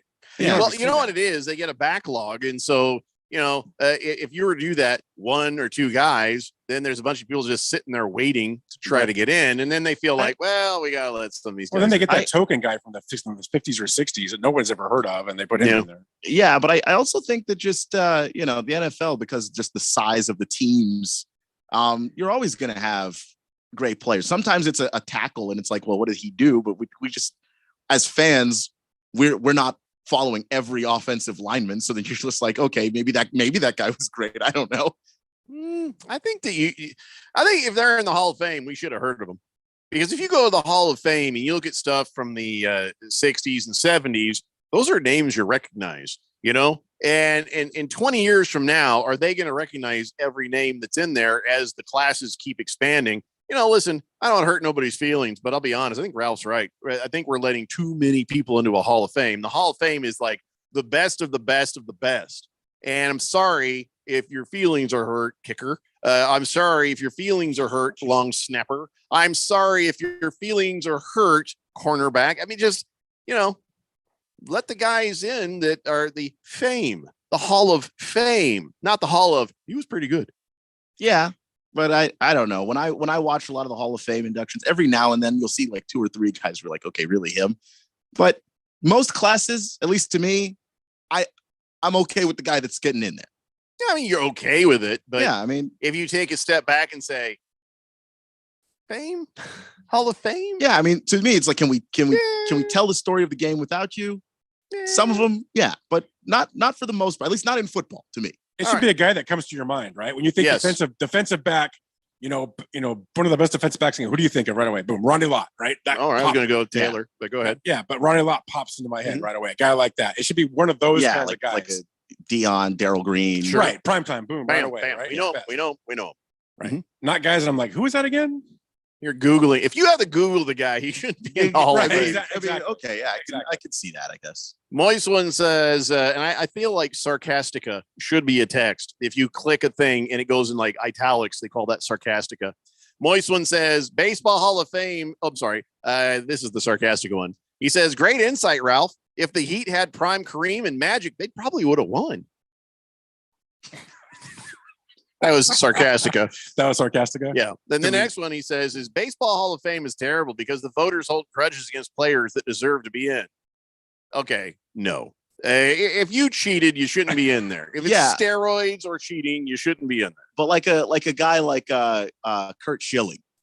Kurt Schilling has some opinions that I do not agree with. Oh yeah, he's but he deserves to be in the Hall of Fame, and they have a grudge against Kurt Schilling. Like that's a real thing that happens with baseball, right? It got political. Yeah. Yeah. And so here's the thing. And I have this conversation. I had this conversation with somebody about the whole Saudi Arabia and Gulf thing. He said, well, I don't want to get into a political conversation. It's not political. Human rights are not a political issue. COVID wasn't a political issue. It can get made into one, but it wasn't. It became one. COVID was science. Human rights violations and 9/11 are a fact, and it's something we can't accept whether you're on the left or the right. So there's certain things that we keep talking about that they say, oh, it's political. No, racism is evil. It's not a political issue unless you're admitting that your party is the party of racism. And then, well, thank you for identifying yourself. We know how to act accordingly. But to say what Kurt Schilling, if he said stuff that was political, yeah, it gives a crap. But if he said stuff that was racist and, intolerant, there various things where you're like, ew, okay, yeah. But then what is the Hall of Fame? I agree with you about that. So just understand, but let's go to the details. What is the Hall of Fame about? It's about his performance as an athlete in that sport. Right. It has nothing to do with what an a-hole he is or what a racist he is. It just doesn't. It can. But it shouldn't. It can, because if you keep Pete Rose out because of lying about gambling, it wasn't about the gambling. It was about all the lying. And he was an a-hole. Well, he's always been an commissioner. And that's why they bombed him out. Then, yeah, if a guy is a racist, yeah, I think maybe we just leave him off that list. That's an easy one. If somebody's a bigot, no, thank you. But then who gets to define who's a racist and who's a bigot? That's the problem. It's not hard to define. It is, though, because really? Yeah, no, it is, because I agree with you. There are racists and bigots in this world. There's no doubt about it. But there are also people with heavy opinions that people label as a racist or a bigot, because in today's political environment, everyone's a racist if they don't agree with you. No, I got you on that. But I think that if you go by the easy to see racist versus the systemic or institutional and just I happen to be in the same crowd of people, I get what you're saying. Yeah. Ty Cobb says Moist One is in the Hall of Fame and he's a scumbag. Yeah, he was just a violent, angry man, but but they all were back then. Angry, drunk, violent guys. Ty Cobb was exceptionally angry and drunk and violent. Look at Babe Ruth. Oh, he was a womanizer, alcoholic. Sure, I mean, piece of garbage. I don't know. I think if you are a bigot, maybe we don't invite you to the ceremony. I'm just saying. We don't even need you But in if the hall. but get but if tickets. we're talking about this is the Hall of Fame where we put the best baseball players, they got to put the best baseball players in. there. I see one of the Bosa brothers standing outside with Keon's rule going, "Does anybody got tickets? Tickets?" Trying to scalp so he get himself into the thing. It's just like, yeah, but if you're a person that's just walking around basically just being the most toxic human being, all right, fine. Maybe we just don't let you have a speech. But Ty Cobb, toxic. Okay. I agree, man. I agree. Yeah, somebody who's like evil. Nah, we don't need him in there. That's all I'm saying. There is an obvious angle, not on the peripherals. You know, But if it's obvious and clear. I can go into the Hall of Fame right now and find you a bunch of racists and bigots and Well, evil we people. we know better now. So are we going to go back and clean that up? We know better now, and I wouldn't care if they did. I But wouldn't I'm care just, if they I'm did. just saying, right? I mean, if we're going to go one way, then go all the way. I'm all for it. I will be. Go ahead. Bring me the cases. I'll help you decide. I'm just all about, to me, a Hall of Fame is about the best ever to play a game. I don't care what they said or what they did when they weren't on the field. I'm a or little what- bit. I just don't. I'm just not that. I'm just not that sensitive. I just, you know what? It's not about sensitive. It's just what about it is. what we will accept as a society. I accept as a society that people are racist and bigoted, and that's just how it is. I will And not don't- celebrate those people. and I don't let it impact my life. I just live my life. Doesn't 'Cause I'm impact not- my I'm life not- either. But if I we're don't- I talking don't- about a Hall of Fame, I Yeah, have an but opinion about Do it. I need a safe space in the Hall of Fame now? I don't. I mean, come on. But back to the Also, whole here's point. what I want to do then. Go ahead. Identify the ones that are the racist pieces of crap, and I'm going to take some Kraft American cheese, and I'm going to slap it on the forehead of their busts. I'll just walk through and just slap cheese on the, and then that'll make me feel better.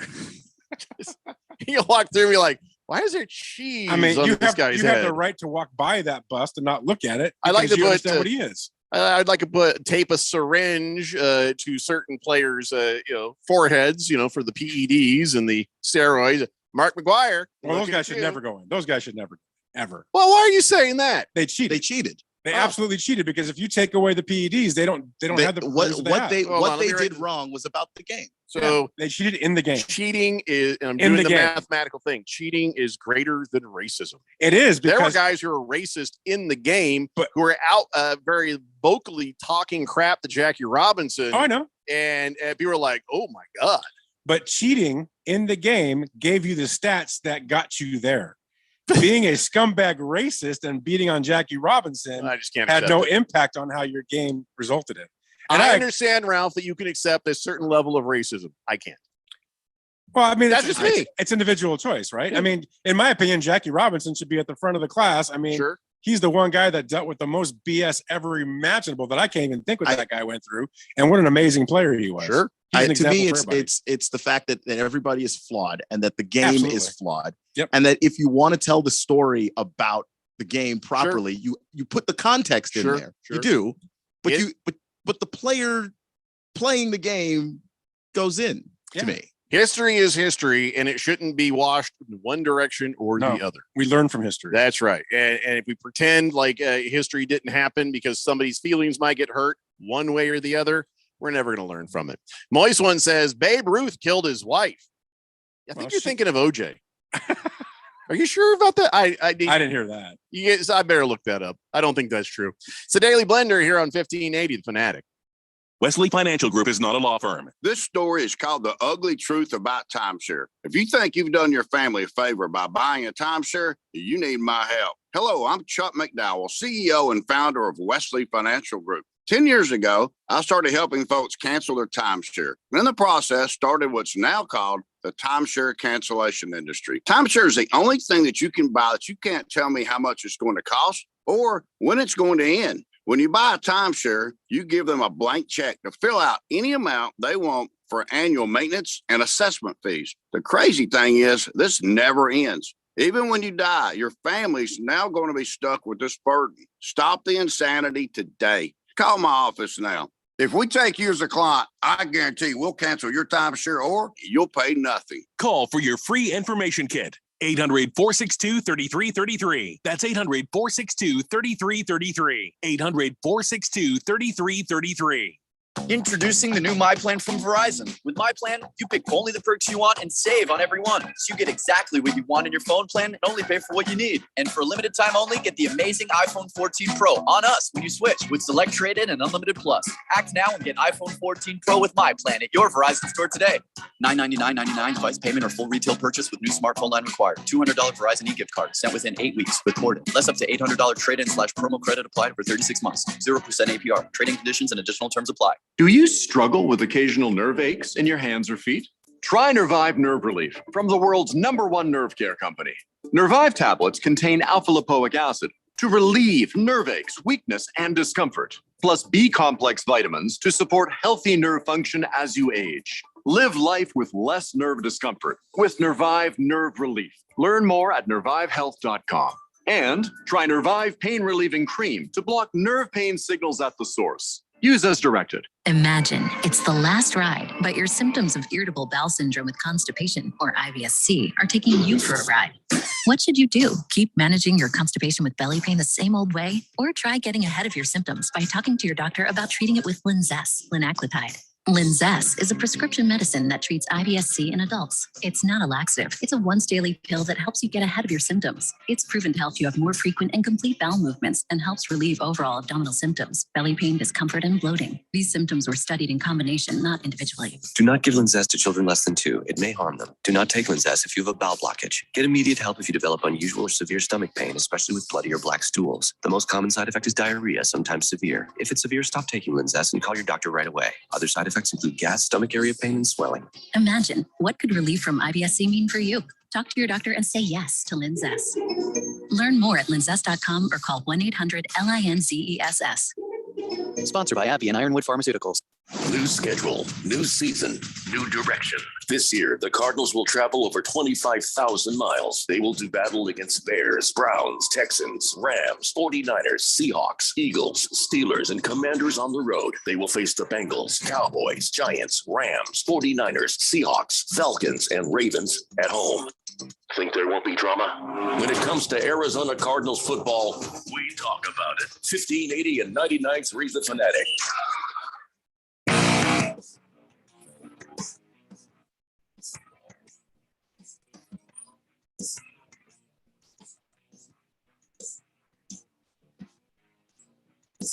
Stay Blender here on 1580 The Fanatic. Ralph's only fan, Mr. Pringles. Happy to have you back. Thank you, sir. Says you're back and spitting facts. That's what I do. Back, Ralph. Gotta get the facts through the BS. CK says, suck the trunk, Ralph. Wait, what? What? Right. The trunk. Wow. Something about elephants. I don't know. That's funny. Straight Striper. I'm not going to read that, but you are correct. I can't even read it. You are correct. So are you been following this whole golf thing? By the way, the U.S. Open is this weekend. And first, I was kind of, gee whiz, we're going to do the updates for that thing, aren't we? And I was just like, do I really want to be involved with, people might have been behind 9/11 and the terrorist state and all that, because now they're all getting together there. And then Raider Ron's like, oh, no, the U.S. Open that's not a PGA event. That's done by somebody else. That's a USGA. Right. The USGA. I think they are the ones who make sure pork don't kill you. The USGA. Oh, no. And they just take a couple of weeks off and play golf. So then I was like, oh, okay, that's fine. But then again, this is another case where it's not about politics. This is about, holy crap, these people tried to kill us and they're still interested in killing us. And now they're buying golf. You know what I'm saying? It just feels kind of off, feels kind of off. Does it? I don't know. It's not politics. 9/11 ring a bell? Are we just over that? Am I just being too sensitive? Well, I think you're kind of lumping a whole group of people into that conversation. No, it is the Saudi Arabian government, which is now funding golf, funded 9/11. We're not lumping the citizens of Saudi Arabia, literally the people pulling the purse strings. It's a true money trail. That's you can trace it straight back to them. It's not.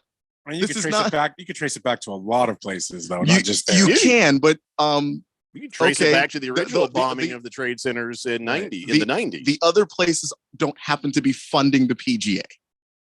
I'm just saying. I don't Like I don't didn't have a problem with it until they started funding the PGA, and it was just a complete cash I grab. mean, it's just golf.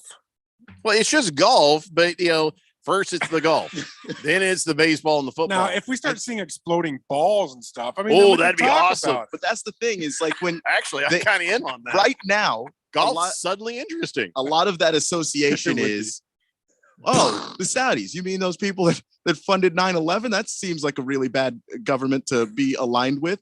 And what they're hoping, and literally what they're doing, not just by buying into the PGA, but by buying into the English Premier League and a bunch of other places, is that we'll think of, oh, the Saudis. You mean those people that fund the sports? But then first of all, it'd be funny if somebody pulled out a stick and a flag and there was a knife underneath there. And anyway, I'm in. Um, I'm in for that too. it'd be a funner sport.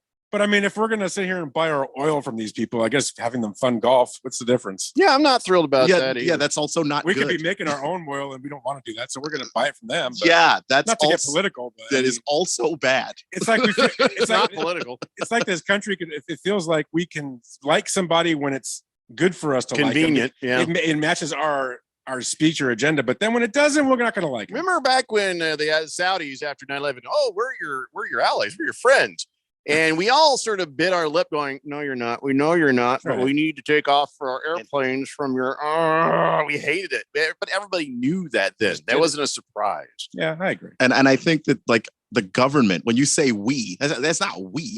I didn't decide to make It was all Saudi- you, Keon. Yeah, Pretty sure Keon was behind that. Saudi Keon was part Arabia of allies with the United States. I would prefer that not be the case. I got you just born- you were just Ambassador born back Keon then. Rose. You were just Ambassador born, weren't you? Keon. just now. Yeah, well, you were there. You were just born. You were in that African country, wherever it is. Well, South America. South American country. So you were part of this. Don't lie to us. I can't even. You can't prove you weren't. Oh, wow. This did not come up in his job interview. Well, I think you need to do a background I check. don't know. The country that I'm from is so impossibly I poor. know. You'd think being with the Saudis Not the British side. might actually. They got their independence from the British, just like you did. Yeah. If So it had been that What do you country, mean? I didn't do it. sure, not you, but in America. Guyana, they'd I- had I- a balsa wood airplane. I was born in Just one throw it country in that got building. independence from the British and then moved to the first country to do it. See, so I you're mean, stuck on the British. You just like it. by being in two countries that beat them. Yeah. In it makes war? it makes you feel. Actually, that's not bad. Okay. That's not bad. That is actually pretty good. impressive. Yeah. If you think about that, that's pretty Two-time impressive. winner, Keon Rose. Two-time champ. That makes up for all the losses the Washington team's had. That's a really good thing. What? I almost said the wrong word and said the old Washington team, but I didn't do it. So. Beer Bob says you might want to slow your roll on the golf thing there. Jeffrey, what I heard is that the government body here is probably not going to allow that deal to go through because of the monopoly laws. Good. And here, it's not even about the monopoly laws. I think it's a lot about the improper use of a nonprofit organization, a tax exempt situation. I'd like to see all of sports out of tax exemptions. I think that's just Yeah, if we have to pay taxes, unfair to other businesses. You billion-dollar org. There's like mom and pops that are trying to figure out how to manage their taxes and pay their employees and all this other stuff. Meanwhile, the PGA tax exempt. Is the live? Is that was started by Saudi Arabia? Is that? Yeah, I'm not very it's well versed on the completely funded by the PIF, the PIF. The PIF. Yeah, I probably shouldn't call them that. We'll get all of a sudden something And explodes. why are they merging? Well, that's a good money. That's They money. threw a It's ton all of money. money. They were losing. They got their asses kicked by the PGA. Their ratings were nil. They were on the CW. Everything was going tango uniform on them, going completely bad.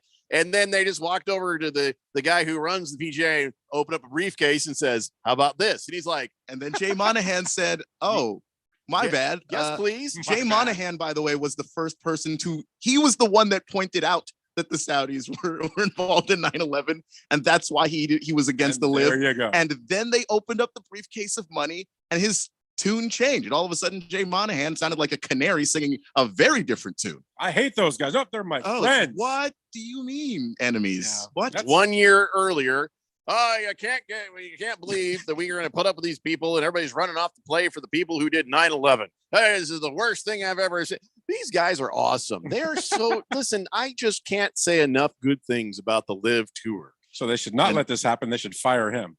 And then absolutely a lot of families who suffered, lost family members during 9/11 went to Jay Monahan and said, what the hell? Yeah. And he used them to make his case a year ago, and now he's just stomping all over. So are golfers protesting? They're not protesting. They're all sitting there kind of like saying, some of them are saying like, I felt betrayed by this. Rory McIlroy is just like, no, I still hate these people. Not, the LIV. He says, I still hope it goes away. And a lot of guys are just like, they just kind of got bushwhacked by this thing. Yeah, that does sound like it. And they're just like, we were Jay Monahan didn't talk to anybody when he made that decision. We were on point. We were sticking up for the PGA. We were giving these old friend of ours who went over there for money, calling them sellouts and giving them the bird. And now you guys just pulled the rug out from under us. So yeah, they're angry. The PGA golfers are angry and they feel betrayed. They don't know, what the hell is going on anymore. You talked us into picking up the cheerleader, the pom poms, and saying rah rah PGA, up yours LIV, and then you did the switcheroo on us. Now we look like idiots. Yeah. And to make things worse, I know why they're doing this, because my first thing is, I kind of want to tune in now, but I won't. But Rory McIlroy and Brooks Koepka have been put into the same group at the U.S. Open. Oh boy. That's just dirty pool by the PGA. They know what they're doing, because everybody knows that Rory hates Brooks's guts for the LIV thing, and this is about ratings. And it may not be the PGA, it may not be the LIV. It's probably the USGA, the Geological Survey Association of America. What is it again? The USGA. The United States Golf Association. Yeah. Okay. If they did this, then they're just trying to get ratings. And I hope somebody takes a swing at somebody. That'd be cool. Look, you got an Irish Rory McIlroy, snap Brooks Koepka like a twig. I guarantee it. Of the two people, just the way they're built, Rory is the slider guy. Is he? Yeah. He's Irish. Doesn't matter. You call him slider. You call him scrappy. That reminds me of my brother who passed away recently. He was a head shorter than me, but you get a little liquor into him, and he was clearing a room. He didn't even care. He'd pick up one guy and beat another guy to death with him. Love those guys. Yeah, that was him. Oh no, Rory does look like a scrapper. You got crazy eyes. So now they got to golf together. Oh my God. Start swinging their clubs at each other. It is almost worth watching. Boomer Sooner says, yep, ratings. I'm going to watch this. And Blissful Hayes says, hello, Ralph. Thanks for talking the truth. That's all I ever do. His truth. I don't think we're all in too much disagreement on most of these things. It's just, I think Ralph likes to follow a certain party line. I disagree. I'm just in the middle. My party line is common sense. I'm in the middle with my party line is common sense. You and I are going to have to. I'm running for president again. You're in the middle, but you lean left. I do not lean left. Absolutely do. I am here. You want to know the truth of it is socially, as far as I'm a libertarian. Really, that's even worse. People should just be allowed to do what the hell they want to do without other people getting in their face about it. But as far as business and stuff goes, more of a conservative. I feel like I'm more conservative than a lot of people in the way business goes. I am mad as a guy who is trying to run a business or will own a business that somebody else is getting all these tax breaks and I don't get them. It's like, that doesn't seem right. I heard you had a Hillary Clinton tattoo on your back. No, that's just a mole. And it's on my ass. I didn't want to say that. With hairs coming out of it. I didn't want to say that. Just like Hillary. Listen, I'll rip on everybody, man. I will too. Straight Striper says Ralph makes a lot of sense most of the time, but the way he is way off comparing the capitalism of golf with the Saudis to the U.S. oil use. Supporting corruption in sports or capitalism is a choice, but Harman Solar, Daily Blender, and our livelihoods don't exist without gas. Our hands are tied when it comes to commuting to gainful employment to support ourselves and our family. Well, I agree with him 100%. And both sides, Democrat and Republican, still play the game with the foreign oil. Exactly. Ralph is saying we got oil here. Just use it. When we did that a few years ago, guess what? We had independence and we exported. Now we don't do that. That makes no sense to me. And I'm a solar guy, but I believe in fossil fuels. I think they're important. I think you use all energy sources. Well, I have a Hemi. So yeah, I mean, but everything we use has fossil fuel in it somehow, some way. So, I mean, these headphones have it. This, everything has it. I mean, so you can't be extreme and say nope, 0% of that, 100% of this. How about we just use all of it? Let's be isolationists. Did I say it right? Isolationists. I'm not sure what you said. Let's close the borders. Let's let nobody fly here. That's why I was yelling that during COVID. Nobody listened. Somebody listened. It didn't happen. Yeah, it did. Not really. Wilbur says, I still want to give Ralph the radio guy comeback of the month award. He deserves it. Comeback of the month. You showed up. You were gone for a while. Show up. So yeah. Boomer Sooner says, oh, sorry. Hey, Ralph, what's up? Beer me. Well, that's Keon's going to beer you. Yeah. Ralph can't beer you. Doesn't make sense. Here you go. Mars Bars 805 says, happy Taco Tuesday, guys. Gonna have to get that man a beer right there too. Help out the Mars Bars 805. Says, what a great weekend in baseball. Who's breaking to the end? The winning streak first. 6 games is a good streak. Let's keep it up. Go A's, go D-backs. I'll take an 805 and go Lakers. Go A's. You know the Lakers aren't playing, right? They're still playing. How many interested to see what happens to your team in the offseason? Enjoy Chris Paul. We got to take a break. It's the Daily Blender here on 1580 The Fanatic. Heart failure, carpal tunnel syndrome, shortness of breath, stomach issues, lower back pain. How does it all add up? If you have heart failure and any of those seemingly unrelated symptoms sound familiar, it's time to talk with your cardiologist and get the full picture. They may add up to transthyretin amyloid cardiomyopathy. ATTR-CM is a rare and underdiagnosed disease. Recognize the signs and discuss them with your doctor soon. Learn more at connectwithyourheart.com. That's connectwithyourheart.com. Sponsored by Pfizer. Imagine it's the last ride, but your symptoms of irritable bowel syndrome with constipation, or IBS-C, are taking you for a ride. What should you do? Keep managing your constipation with belly pain the same old way? Or try getting ahead of your symptoms by talking to your doctor about treating it with Linzess, linaclotide. Linzess is a prescription medicine that treats IBS-C in adults. It's not a laxative. It's a once-daily pill that helps you get ahead of your symptoms. It's proven to help you have more frequent and complete bowel movements and helps relieve overall abdominal symptoms, belly pain, discomfort, and bloating. These symptoms were studied in combination, not individually. Do not give Linzess to children less than 2. It may harm them. Do not take Linzess if you have a bowel blockage. Get immediate help if you develop unusual or severe stomach pain, especially with bloody or black stools. The most common side effect is diarrhea, sometimes severe. If it's severe, stop taking Linzess and call your doctor right away. Other side effects include gas, stomach area pain, and swelling. Imagine, what could relief from IBS-C mean for you? Talk to your doctor and say yes to Linzess. Learn more at linzess.com or call 1-800-LINZESS. Sponsored by AbbVie and Ironwood Pharmaceuticals. Introducing the new My Plan from Verizon. With My Plan, you pick only the perks you want and save on every one. So you get exactly what you want in your phone plan and only pay for what you need. And for a limited time only, get the amazing iPhone 14 Pro on us when you switch with Select Trade-In and Unlimited Plus. Act now and get iPhone 14 Pro with My Plan at your Verizon store today. $999.99 device payment or full retail purchase with new smartphone line required. $200 Verizon e-gift card sent within 8 weeks with Ported. Less up to $800 trade-in/promo credit applied for 36 months. 0% APR. Trading conditions and additional terms apply. Did you know there are resources out there to support every Arizona service member, veteran, and their family? The Be Connected program is available statewide at no cost. We're here to help you navigate the system and get connected to whatever resources you need. Call 866-4AZ-VETS to talk directly to caring people professionally trained to help you. This message is brought to you by the Arizona Coalition for Military Families, the Arizona Department of Veteran Services, and Arizona's Be Connected partners. When you run a business, you need to be in control. And while you can't control everything that happens in the world of business, you can definitely take control of your utility expenses with the help of Harmon Solar. Give them a call and see how your company can save up to 80% on that monthly electric bill with zero down and no payments for 12 months. Harmon Solar is a local family-owned company that uses top-of-the-line equipment. Call Harmon Solar, 800-281-3189.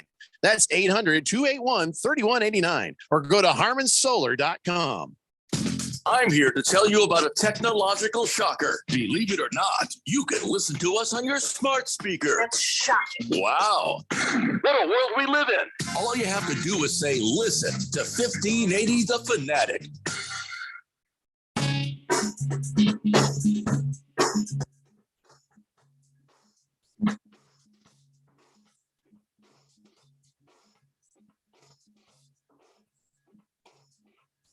Daily Blender here on 1580 The Fanatic. Cracks me up there, Ralph. It's so funny. Everybody gets it wrong. When I say, oh, I'm just in the middle on politics and stuff, you're like, no, yeah, you're in the middle, but you lean left. And people on the left say, oh, yeah, you're in the middle, but you lean right. People on the left, I'm a right-wing neocon. People on the right, I'm a namby-pamby little limousine liberal. I can't being in the middle, you can't win. You know why? Why is that? Because both extreme sides, right and left, have gone so extreme that anyone in the middle is nuts in their minds. Well, then thank you for admitting you're extreme.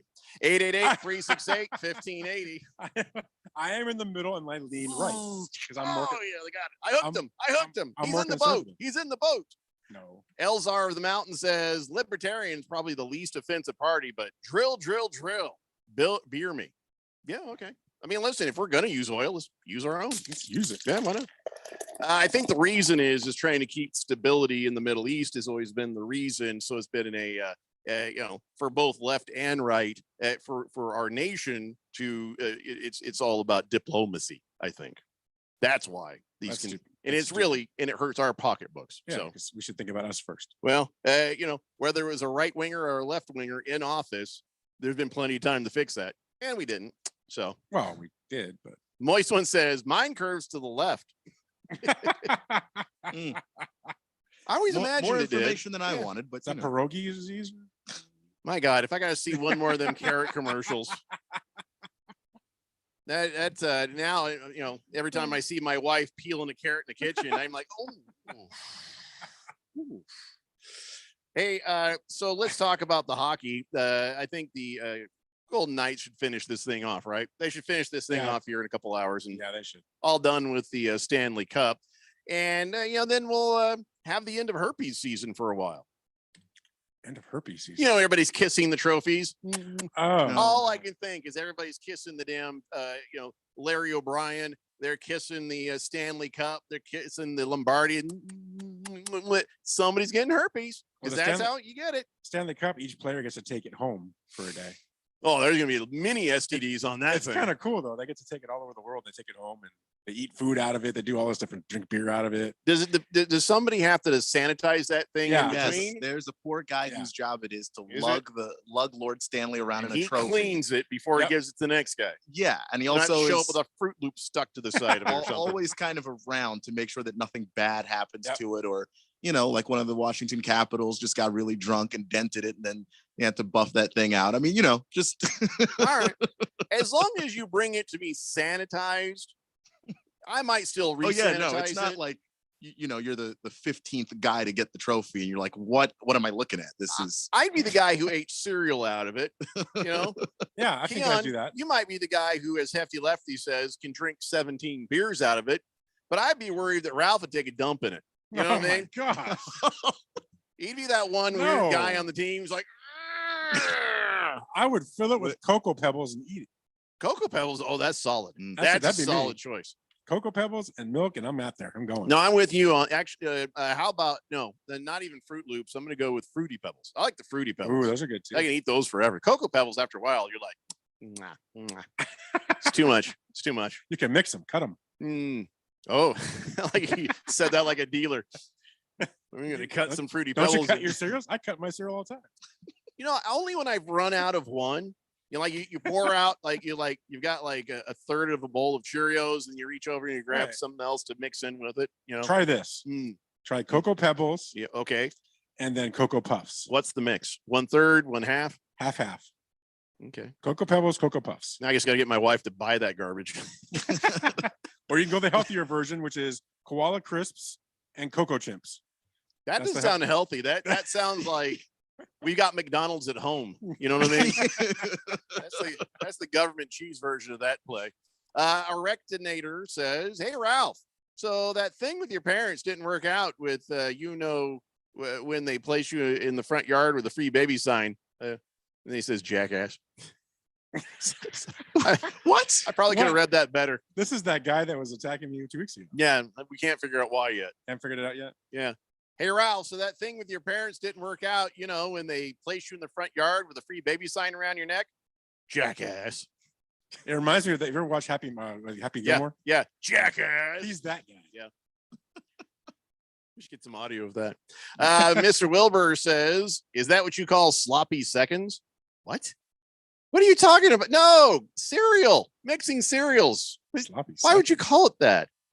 Wilbur has clearly never had sloppy or first. Well, Hefty Lefty says, "Honey bunches of oats for me." Oh, I do like those too. They get sometimes though they get a little bit soggy and bogged down. Like you got to eat them quick. Yeah. If you're a slow eater, that's not the cereal for you. He says, "I've finished the Costco double bag in one sitting one day during football season. I'm not ashamed to admit it." Wow. A whole double bag? Wow. When was the next day you pooped? Like 3 weeks later? Jesus. Nothing. That's a lot of cereal. Yeah, that's craziness. I ate too many Cheez-Its one night. It was like 2 or 3 days before something happened for me. Why are the Sunspots still? I'm still getting Sunspot texts. Sunspots, Ralph. I don't know if we told you this. For some reason, we just keep getting these random, and they're not anybody from a 602 or a 480 or 520. And they're completely detached from what we're doing here. But we just get these, Suns want to knock off the defending champ Nuggets next season. That was the text that just came in.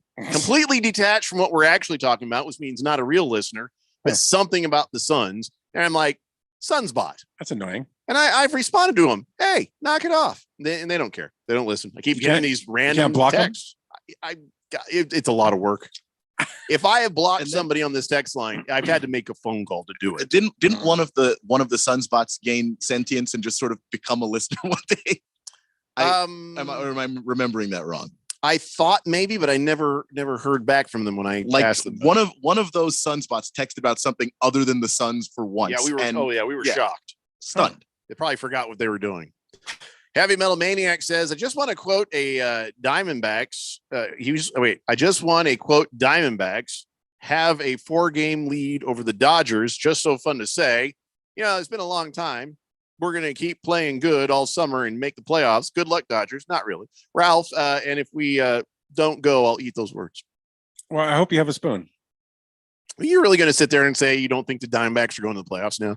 I don't know. I mean, I'm happy for them and their fans that they're playing well. I just don't know if they have enough to do it all year. We'll see. I mean, I hope they do, but we'll see. I mean, I'm not really sure. Dodgers, a lot of things happen. Have underwhelmed from what everybody thought they were going to be this season. The Diamondbacks have overwhelmed from what everybody thought was going to happen this season. You think there's going to be at some point a correction where the Dodgers are lifted up and the Diamondbacks are humbled down, but it could happen. I mean, to be fair, the Dodgers have lost a lot of pitching. I mean, those guys have been hurt all year. You can't win baseball games without pitching. So it's tough. I mean, do you think the Diamondbacks are actually going to buy if they're buyers? I think they should, because they should try to. No. We know they should, but will they? Will they? I mean, history says they won't because they don't like to spend money, but they should. They should absolutely should. If they're still first or second place and we get into the dog days of August, they need to do something to make sure that they can make a run. I mean, really, they only have to August 1st to make that choice, but they have to do it, I would think. So speaking of making choices, I guess now the word on the street is they have a choice out of state, Hartford, Connecticut. They've got funding that is ready to go. And they're like, hey, we'll bring them here and they could be the Hartford Whalers again. Ooh, that'd be cool. And they're saying they could refurbish the XL Center, which is right now home to AHL Hartford Wolfpack. And, there's some stuff they would need to do, renovations and whatever. But, they say, there's a good chance that it could be it. That's a place that's ready to go. They'll like roll out the red carpet for the Coyotes if they can't figure out something here in Arizona. So, that would be a shame. Yeah. That should. First of all, if you've had a team and lost it, you don't get another chance. In my opinion. That's not true. I mean, look how many times the St. Louis Rams have been the St. Louis Rams. I'm just saying, in my opinion, I wouldn't give you another chance. Plus, the Hartford Whaler jerseys were ugly. That's true. But it's not the fault always of the community. It's not the fault always. No, sometimes if ownership doesn't want to be there, they'll find a way. Like the A's, like the A's fans are there and they just they love that team, but they haven't had a product to root for in a long time. Most of them could fit into a minivan. So I understand the A's leaving, even though they're cheap bastards. Well, I mean, and Las Vegas, I think they approved the funding today for the the public funding of the taxes is going. Oh, did they? Yeah, that happened today. Wow. How much? So, I don't know. It was a lot of money, but I don't know how much it was. More than 500 million? I thought it was going to be under that. I thought it was 400 million. 380 million. Yeah. That is, it's funny to say that ain't much compared to how much money is going into it, but still, come on, guys. If you can make $1 billion, 1 billion point 8, you can make 2.1 billion. Stop shaking down the local communities for tax money. Read my lips. No new taxes. There you go. Does a liberal say that, Ralph? Yes. When they're trying to pretend there's something they're not. I'd like a lot less taxes, please. Hefty Lefty wants you to know that not much blocks up his internal plumbing. Oh, that's good to know. He says whether it's a double bag of cereal, a pound block of pepper jack, 72-ounce ribeye, or 40 hot wings, comes out on schedule day after it gets in there. Well, now we all have more information we needed. It's a Daily Blender here on 1580, The Fanatic. The roar of our engines, the pump of our heartbeats, the pedal to our metal, the sparks that ignite us, the pistons that push us, the passions that drive us. From the feelings that move us to the places that pull us on the roads that unite us. With nearly 6,000 stores and over 17,000 auto care centers, Napa has America's largest network of parts and care, here to keep you firing on all cylinders. Hello, everyone. Desert Equity Lending is back again with a mortgage product that we have all been waiting for. We are excited to offer once again the no document loan that we all remember from years ago. That's right. It's a true no document loan. Remember when stated income loans were available? They were the most popular mortgages available for self-employed, as well as for those borrowers that couldn't quite show enough income to qualify using regular underwriting guidelines. This new no doc loan is changing the way people get approved for a mortgage. Listen to this. No income, no problem. No tax returns, no problem. It doesn't take perfect credit to qualify either. If you have a good down payment and decent credit, you need to call now. These mortgages are being approved for primary residence as well as a second home. We are doing it the old-fashioned way. We use common sense underwriting to approve what other banks walk away from. Call 602-509-3000 to talk with a real person that can get you answers in hours, not days. That's 602-509-3000. Make the call. You will be glad you did. Desert Equity Lending. Desert Equity Lending, MB 0906989, NMLS 1733369. Conditions and restrictions apply. There's a right way and a wrong way to fight off mosquitoes. Karate chopping the air in a public place in front of your kids and their friends, Mom, is the wrong way. Using STEM mosquito repellent is the right way. STEM effectively repels mosquitoes by harnessing active ingredients found in plants like lemongrass and peppermint, making it safe for use as directed around people and pets. STEM, rooted in nature, optimized by science, and embarrassment-free. Of course, I use Mr. Clean Magic Eraser to clean tough messes off my stovetop and bathtub. But then I discovered I can also use it to easily clean my patio furniture and even my shoes. I'm hooked. And when wipes won't cut it, I use Magic Eraser Sheets. They're thin and flexible erasers, perfect for everyday messes, like gunk on my counters and sinks. They really are magical. The reviews are in. Mr. Clean Magic Eraser and Sheets make cleaning look easy.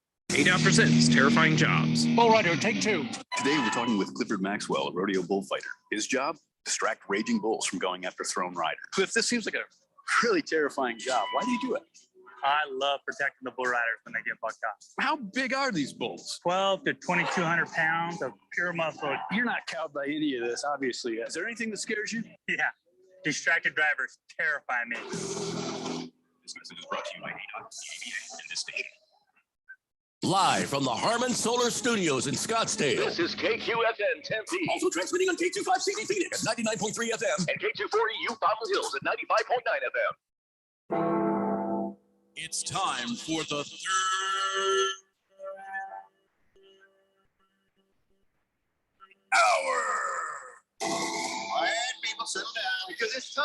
For what? Showtime. When does it start? Right now. 3, 2, 1. Let's get on with the show. Let's do it.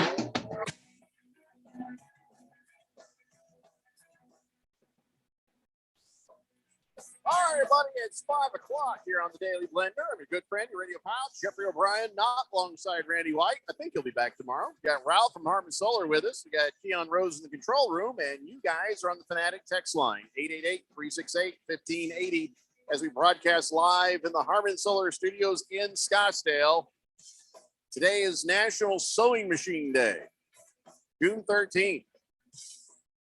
You know, I have actually used a sewing machine, and I was pretty damn good at it. Back when I was 18 and I was just starting in stand-up comedy, I worked at a Levi's store called Jeans Plus. It was at Broadway and Rural Road right there. And this nice old lady owned it, and she made me the manager. And so, but see, it was 1988. And so people would like buy these jeans and say, "Hey, can you peg these?" And so you would have to fold the material to taper them off so they'd be tight at the bottom for when the cool kids rolled them up.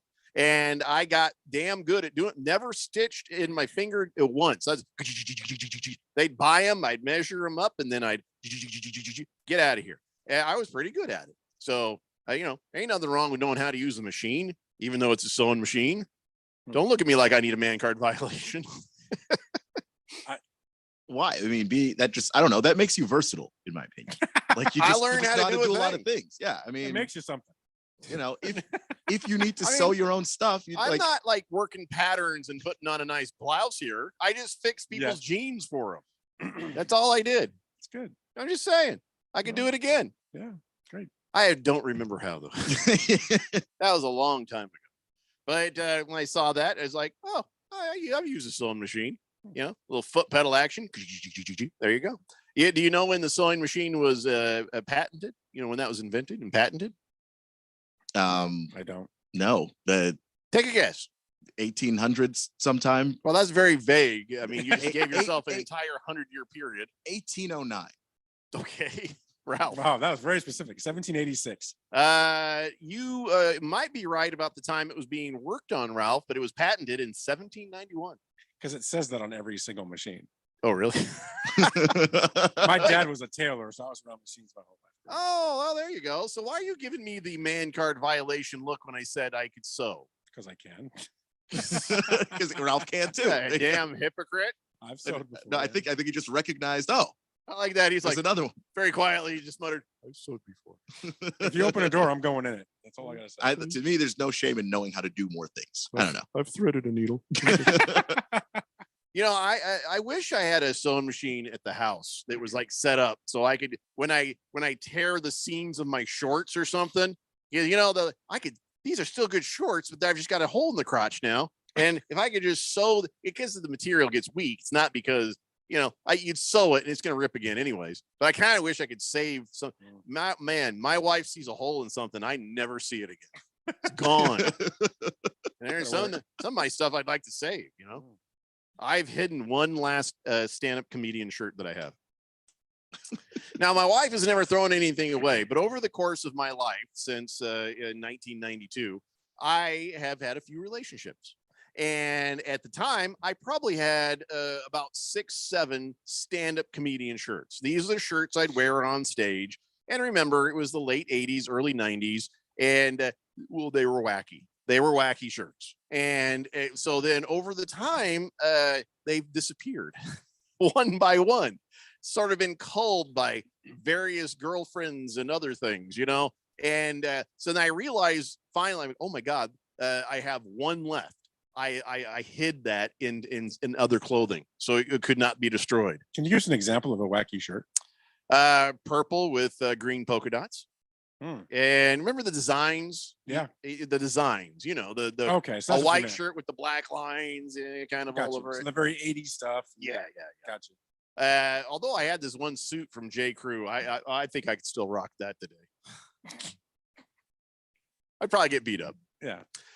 I'll show you a picture of me in that suit when I was performing in Vegas. Oh man, I looked the part in Vegas. Nice crisp white shirt with the yeah, I'm not fooling anybody. I mean, even then I probably didn't look right in that suit.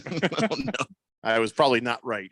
Anyway, so I don't know why we got on. Oh yeah, happy sewing machine day, I guess.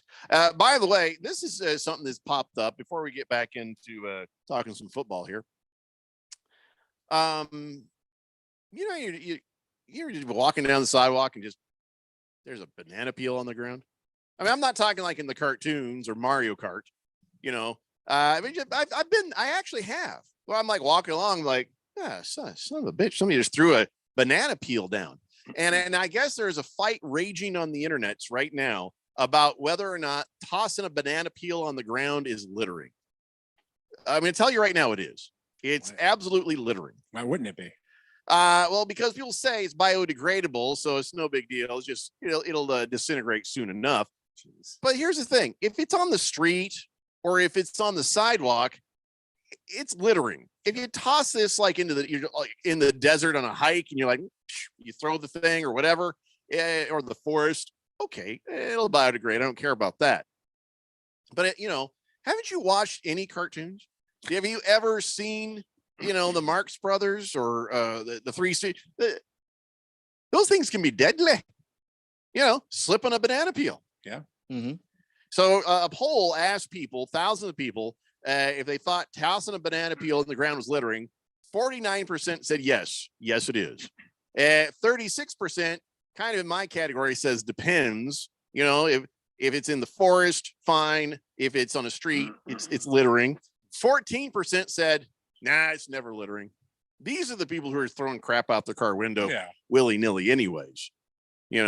And some people like the real left wingers, if Ralph would say, they've said, well, a banana peel might be biodegradable, but you shouldn't leave organic matter in a non-native environment because it could disrupt the ecosystem. Oh, shut up. Those are your brothers. Oh, shut up. What's that? They're brothers? You said your brothers. You're saying that only black people are we care about banana peels? That was just kind of a weird. That's kind of a weird stance to take. I must be racist. Oh my gosh. I don't know. I don't know. How do the brothers feel about biodegrading foods and the? Who are you asking? Well, Keon. Why? I don't know. I was like, I'm supposed to speak for everyone. I don't know. I mean, that's racist. Everyone's. He knows everybody. I'll let you know in a month. It's been a while since I've been to one of the meetings.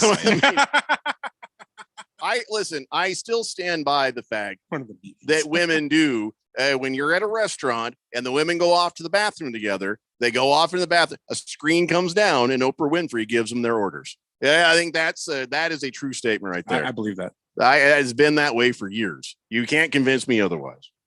All right, well, whatever. It's time to talk some football right now. And do you remember? This was crazy. In January, do you remember Peyton Hillis? Yeah, Peyton Hillis. Hillis. Yeah. I guess he's been out of football for a bit, right? Yeah, it's been a while, especially since his that random year where he just sort of came out of nowhere and was just an untackleable machine. Well, I guess in early January we told the story, but I guess we never heard about it anymore. And he saved his son and his niece. There was a rip current at a Florida beach, and he was like, "Oh, I got to save these kids, right?" And I guess he was in bad shape because of it. So here's what he said. So he went out there and he said the scariest point of trying to save these kids from the rip current was he had to go past his son to save the niece because she was in more danger, but he was still worried about his son. So he's like, I got to grab her, then I come back, I'm going to grab him, and we'll go to safety.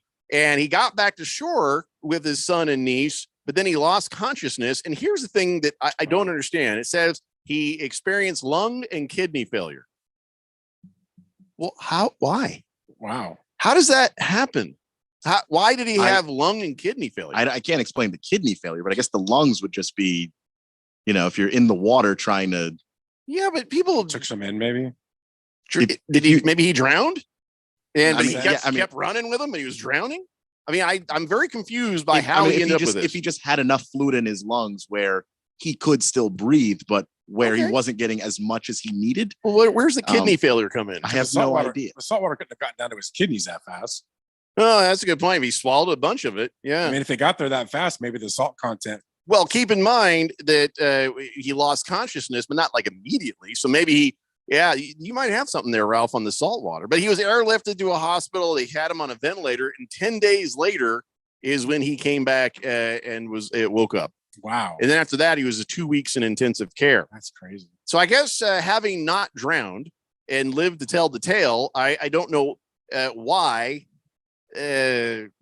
Why would you know what I'm saying?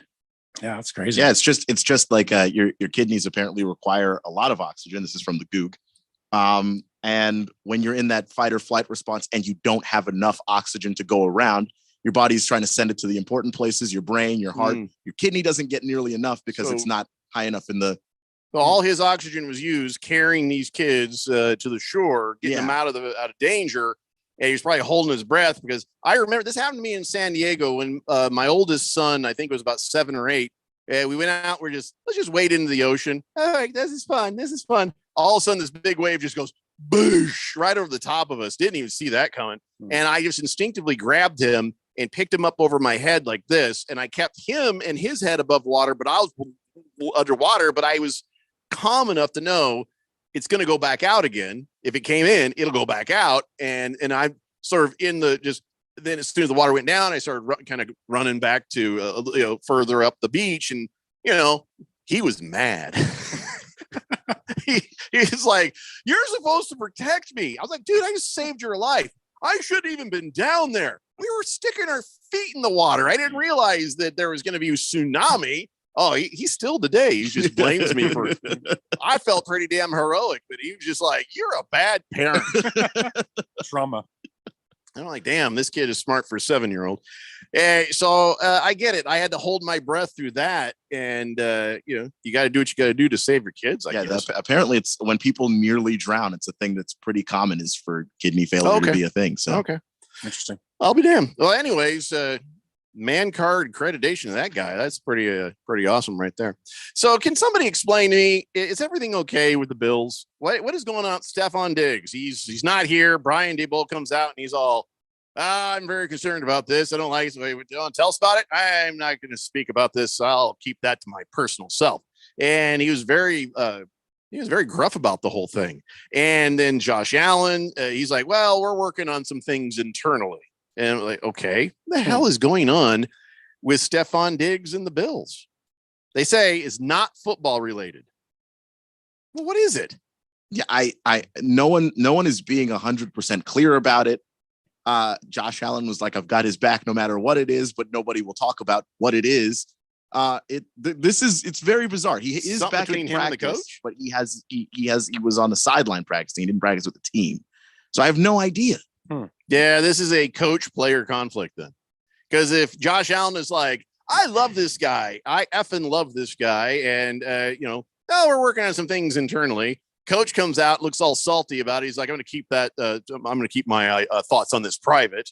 Well, ding, ding, ding. Now we know where the conflict is. It's between him and Stephon Diggs. Might also explain why, a bunch of teams aren't making a rush to go out and get DeAndre Hopkins, but the Bills keep mentioning him.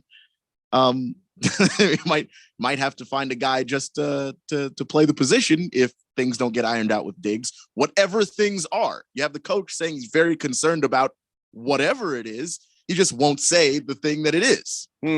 Yeah, there's a dysfunction there, and boy, I tell you what, they're going to have to fix that. This is like their window is kind of starting to creak a little bit, isn't it? Starting to close a little bit. A little bit. Mm-hmm.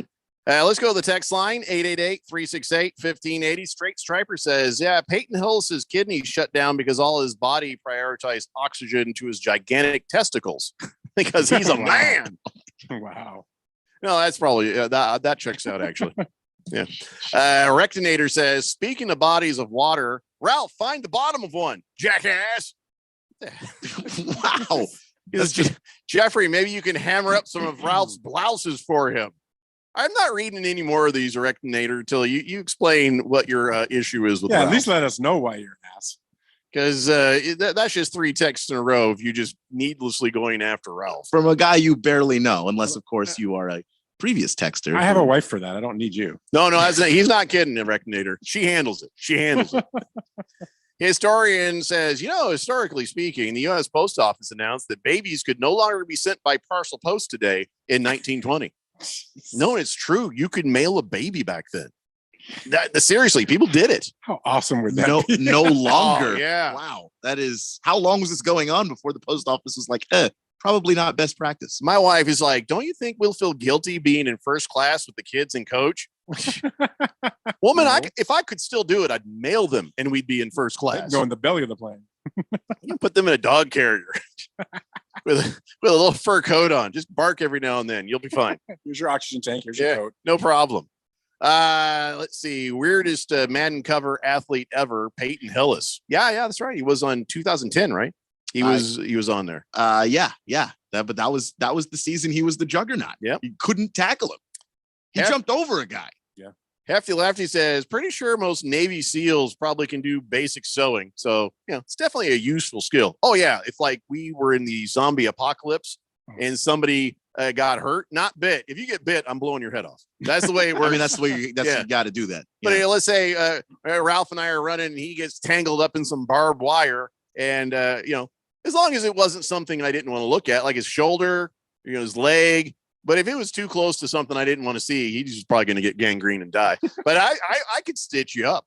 I can tie that knot, that big knot at the end that you just keep tying and then, I'd stitch you up. Ralph would be like, don't we have any super glue? I'd be like, I'm saving it. Shut up. I just sue Ralph up. I prefer you just staple gun me, but okay. Ka-chink, ka-chink.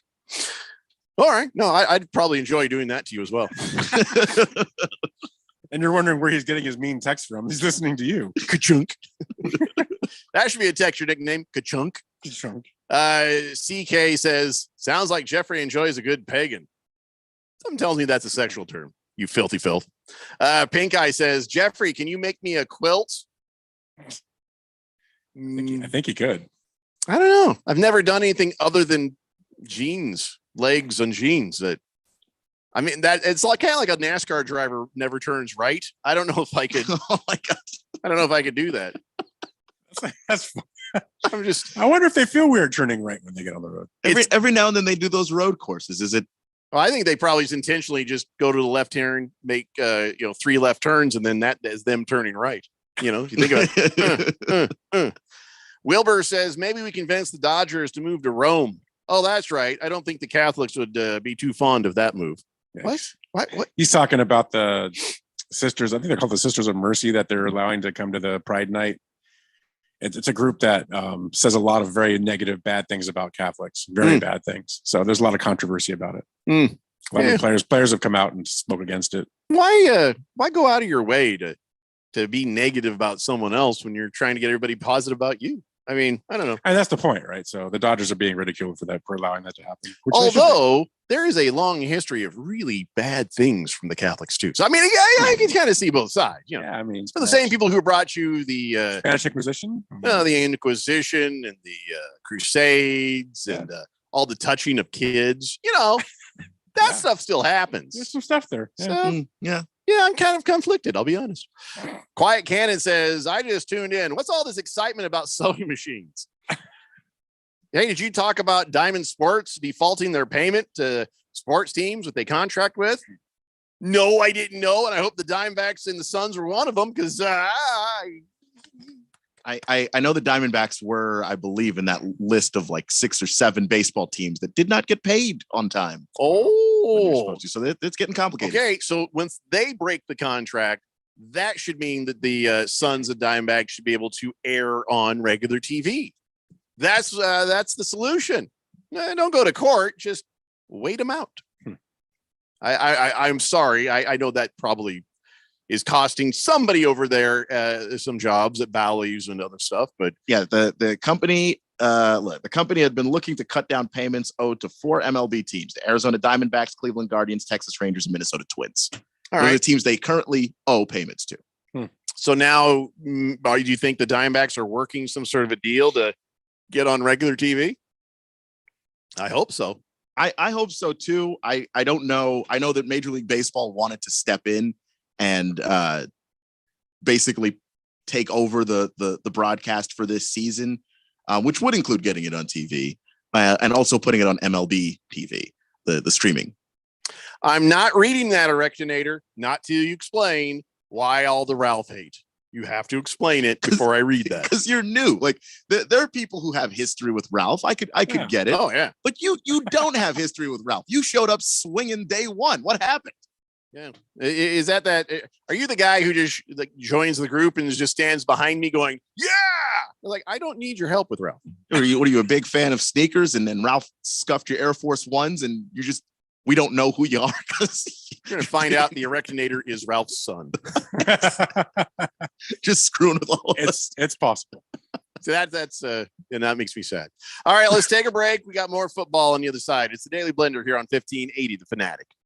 This is Brent Musburger's action update on 1580 and 99.3 The Fanatic. Juice Reel, the betting intelligence tool that's making better bettors. Open the App Store and get your hands on Juice Reel. Start betting smarter. Juice, R-E-E-L. Juice Reel. Now, here are the latest lines from my guys in the desert. The Denver Nuggets win the NBA championship on Monday night, beating the Miami Heat in Game 5, 94-89. They hold Miami to 18 points in the fourth quarter. It was their first NBA championship, and Nikola Jokic was the series MVP, had 28 points and 16 rebounds. He had 10 triple-doubles in their postseason run, where the Nuggets went 16-4. So what about next season? The Nuggets are the favorites to repeat at plus 460, are at plus 480. The Boston Celtics are plus 500 to win the title. Phoenix with Kevin Durant plus 700. I'm Tony Desiri with your VSiN Action Update on 1580 and 99.3 The Fanatic. Lowe's knows the best deals for dad. That's why this Father's Day, you can shop our best gifts from the brands he loves, like Craftsman, for less. Right now, get a V20 drill or impact driver kit for just $69. And save $50 on the V20 string trimmer and blower combo kit. Now only $99. Shop Father's Day deals today, in-store and online. Lowe's knows dads. Lowe's knows home improvement. Valid through 6/14 while supplies last. Selection varies by location. Seems like everything is going electric these days. Electric cars, electric trucks. But what you save on gas, you pay for with that electric bill. With all these things being plugged into your house, wouldn't it be nice to save up to 85% on your monthly electric bill? Well, you can do that with zero down and no payments for 12 months. Call Harmon Solar. Harmon Solar is a family-owned, woman-owned local company that uses top-of-the-line equipment. Call Harmon Solar, 800-281-3189. That's 800-281-3189. Or go to harmonsolar.com. When it comes to covering the high school sports scene in Arizona, AZ Preps 365 has all the answers. Every Saturday morning from 8 until 10, they break down games, interview the newsmakers, talk with coaches from around the state, and stay up to date with what's happening with prep athletes and breaking news from the Arizona prep scene. It's AZ Preps 365, 8 till 10 Saturday mornings on 1580 and 99.3 The Fanatic, and always on at 1580thefanatic.com. Hey everybody, it's Mark Asher back to tell you about my great friends over at the Lund Mortgage Team. For years, I've been telling you about refinancing, new home loans, all the great stuff that the Lund Mortgage Team can help you with from start to finish. Now, things have gotten a little crazy, right? The rates were bouncing all over the place. Now they're officially higher than they've been in a long time. And now more than ever, I think it's important to have a mortgage professional that has been there, done that. Any Yahoo can sell you a mortgage when it's 2.75%. Those people are going away. The real professionals are the ones that are staying in business and helping their clients through this kind of tough time out there as far as mortgage rates are concerned. Those people are the Lund Mortgage Team. Matt Oliver, Lisa Lund, they've owned this team for a long time, over 2 decades in the Valley. They are the best in the business, and they will walk you through the process, whether it's refinancing now or probably more importantly, a new home loan. Let them do all the heavy lifting for you. Call today, 623-875-9940. That's 623-875-9940 or online, lundmortgage.com. Now that the draft is in the books, it's that time of the season when the team gets together, to get acquainted. Let's go. Practice time. Summer means mini camps, OTAs, then it's on to preseason. Keep yourself tuned to the station with all the insight, updates, and breaking news when you need to know about the NFL offseason. Remember, if it's the NFL, we talk about it. Your home for NFL news, games, playoffs, and Super Bowl in the Valley. 1580 and 99.3 The Fanatic.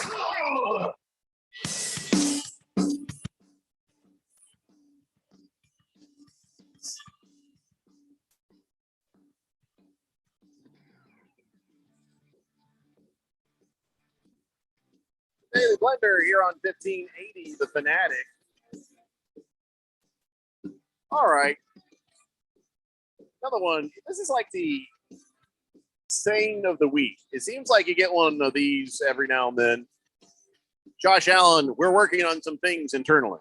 Buda Baker, we're working on some things. Didn't practice. We're working on some things is the new, we're not going to tell you about what's really happening kind of thing. But yeah, Buda Baker showed up for Cardinals offseason program, he reported, and but he didn't practice today. And Jonathan Gannon, that guy, he's kind of a little goober, isn't he? I didn't know that about him. He's kind of a goober. He seems like he was bullied in high school. When you watch the video of the draft, or now you hear him talk, you're like, oh, he's a little goober fella. Oh, he's adorable. He's an adorable little coach. And he's like, oh, Buda's working on some things. Jeez. Okay, well, what? A trade. Either a trade or a contract. One of the two. Buda is playing the game, is what Buda's doing. Buda showed up so he don't get fined $100,000 because for every 3 days you miss, you get fined $100,000. So if he shows up every other day or every third day, you don't get fined. I think that's brilliant. He's been in the league for 6 years, with the Cardinals, so he knows the game, and that's the game he's playing. It's a shame. It'd be a shame if they can't figure out how to keep him around. Got everybody excited. By the way, Awesome Fart says, well, we're going to keep the line of communication open. More it's just vague. Yeah. He said Buda's been great. And old Gannon was like, oh yeah, good to see Buda with a smile on his face. He's smiling. He's like, guess what I'm doing? I'm getting paid. So you're fined $50,000 a day. Oh, it's per day. I thought it was $100,000 for every 3 days. No, it's $50,000 a day. Ooh. And then every week, 1/8 of the base salary. Ooh. For 1 week's base salary. So he's getting charged $50,000 for today. Although he didn't practice, does it? He was there. He was there. Practice. So he's not getting fined because he showed up. Right. Okay. He did show up. And the team allowed him to do whatever work and drills. And guess what? On his own. You're right. Because if they start running him and practicing him and he gets hurt, you can't trade a guy like that, can you? No. And then he's going to be even more mad and probably not very helpful for your locker room. All right. That's like one of the leaders of your team right there, and certainly your best player. So they're kind of want to say to him, hey, listen, we don't need you this year, but could you come back next year? When we have Caleb Williams, can you come back when we have all these draft picks we get to use? They're probably just as motivated to send him on his way as anyone else because they might screw around and win some games this year. I mean, I know I can think of exactly one game that he willed them to victory, and it was a week he wasn't even supposed to play. He played hurt and then, had like 3 turnovers and basically helped win him the game. If you're trying to tank, Buda Baker playing more does not help you do that. No. Hey, who's your team again, Ralph? Oh, yeah, you've had a lot. It's Seahawks. My Seahawks. Right. Who you can watch on NFL Network tonight because they're talking to them about actual dark horse for the Super Bowl this year. I mean, oh, really? Because they are that good looking going into the season. So was that snicker out loud? It was. Okay, It was very out loud. My apologies. Yeah, my apologies. That's okay. I understand you're a Colt fan. So based on what though? I mean, I get the roster they put together. I bet Geno Smith is a solid dude. And I don't know that he's got 3 guys to throw to now. Super Bowl solid. Who are the 3 guys? Really? Lockett, Metcalf, and the rookie. What's Jackson his name? Smith and Jigba. Yeah. Is that what you said? Really? You couldn't remember his name? I struggle with the name. But I mean, they said after the camp, he looks like a veteran already. He looks that good. He's all haggard and old looking now. Yeah, he looked really good. So they have that. Plus, they now have 2 quality running backs. How do you say his name again? Jackson Smith and Jigba. In Jigba. In Jigba. So he's in Jigba. Yes. Yeah. In Jigba. And he's a stud. See, as long as I hear it and I say it, then I'm fine. Antetokounmpo did not come easy. No. Until I heard somebody else say it. Yeah, that's how I learned any name. I mean, you see it on paper and you're like, that's too many letters. I don't even want to fight. Webenyama. So you have that as weapons, plus K9 coming back, plus a second-year offensive line that's that much better. K9? Kenneth Walker. I don't know, whatever. The running back. Oh, okay. And then you have that defense where you've put a lot of pieces on in the offseason. The they can be very good this year if it gels. You And realize there's only 2 guys on your team that I would play in fantasy football. Who? Smith? Lockett and Metcalf. You want to play Smith? I would. I think that dude's going to be awesome. You wouldn't play Kenneth Walker? Let's see. Kenneth Walker, you'd want as your running Kenneth back. Walker at running back, you'd probably. Yeah, There's you'd other say guys. that. No, there there's are other not. guys, but Kenneth I'm going to Walker's- rig it where I get to like pick first this year. Can we do a live draft this year? What do you mean like live? Like at some place we all get together and do it. Well, we did last year. You didn't show up. Right? Can we do it when I'm actually going to be here? Oh, we're going to schedule the whole thing around you then. Absolutely. I don't understand why that's a question. I don't know. I mean, the guy giving $5,000 for this thing. I mean, I think he should probably be there. Oh, your boss is coming? So I'm taking his money. All Oh, right. I get it. What's the difference? That's fine. You know what? It's As long as the Rectinator's not there, I'm good. yeah. I mean, I don't know. Maybe we'll just do a private one. I don't know for the Premier League. I don't know. I don't We know should do a yet. Premier League one. Yeah, we definitely will. We'll definitely. One way or the other, we'll do that. But going back to the Seahawks, so you asked the question. So there you go. I mean, what's Mhm. any comments or? I don't remember the question. I get so I- bored with the Seahawks. I can't. I like what did that defense a lot. Oh, Yeah, I do It's, too. Bobby Wagner's back. Bobby Wagner's back. Obviously, Tariq Woolen showed up last year as a rookie, played out of his mind good. And then they just drafted Devin Witherspoon, who Right. was the best corner in this draft, to put alongside Tariq Woolen. Quandre So Diggs. there's a no-fly zone there happening. At And least behind them, you got Quandre Diggs. That's not You gonna got be a fun Jamal team to Adams pass. coming back. You got Jordan Brooks hopefully coming back. I mean, yeah, that's a scary defense. Better than the 49ers, you think? I love the 49ers defense, so I can't say that yet because the 49ers have Okay. already done it. Let's just talk teams. Better overall, 49ers or Seahawks? I think Seattle could be because I think the Niners have a question mark at quarterback. So, I mean, as of right now, I think Seattle is more set on offensively. That question mark's me taken care of in the preseason. You're going to see Brock Purdy come out and start slinging it just like he did, and you'll have a full I'm team not sold there. on Purdy yet. I mean, Purdy's going to have to do it more than a few games. So we'll see. He did it more than the few. We'll see. He just got hurt, man. I know, but we'll see. All I'm right. not- we're What not about the sold on him. Rams? We're talking your division. The Rams I think the Rams window is closed. closed it completely, huh? I'm closing it. I think they're past it. Personally, I just don't think they're going to be Who's that this good. guy closing the Rams window over here? I think they're a 500 team. I do. I think they're a 500 team. I think they're third place. I think they might be better than a 500 team, but yeah, I don't think they're going to go far. Right. And then the Cardinals. Well, I mean, the that- Cardinals are yeah. they're going to be the joke of the league. Yeah, we all take a turn. It happens, right? Everybody Mm-hmm. does. I mean, this is probably their year to do that. And if I was them, I'd want to do that. This is the year. If there was ever a year to stink, This is it. This is the year to be the worst team in football. And they'll screw that up somehow. they won't be the worst team in football. Right. They'll stupidly win some games and lose those picks like morons when they should just not win. I don't think they're morons anymore, Ralph. This Monty Awesome Fart. I watched some of that draft day video. This dude is I think he's good. serious. I think he's better than anything they've had, but I think Yeah. he needs to look at the owner and the coach and say, tank this year. I'm sure that's part And of if- the thought process. And if they don't, then they're not very intelligent.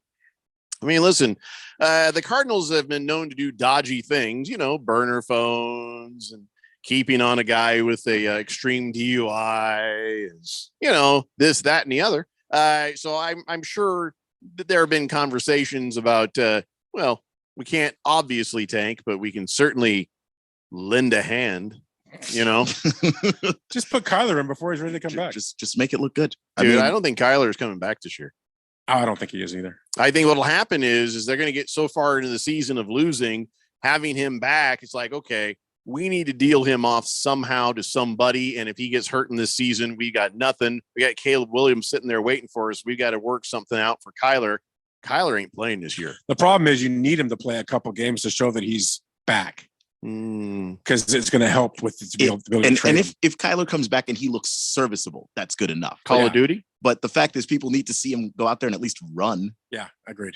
I think you have to play him toward the end of the season. Because Kyler, his game, like you can't convince someone that he can overcome his height unless he has that speed. Like that's part of what has made him be able to combat that. And without that, to be so successful to this point.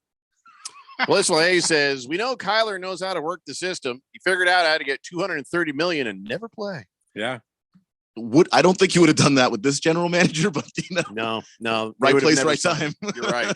The problem he has, if you put him in there for a couple games and he gets hurt again, now you're Yeah. screwed. So it's like, which risk do you want to run? Right. Do you want to run the risk that nobody sees him and then people kind of lowball you in a trade? Right. Or is it just worth getting rid of him for it? And then at which point, like, okay, we're going to run him out there. We're going to show people, all right, he can still move and he can still be athletic. Yeah, think about it like some stocks. Some stocks you'll buy in the stock market.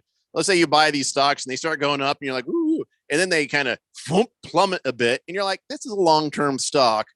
I'm going to wait it out, you know? And so, and then there's a certain part you're like, ooh, this ain't coming back.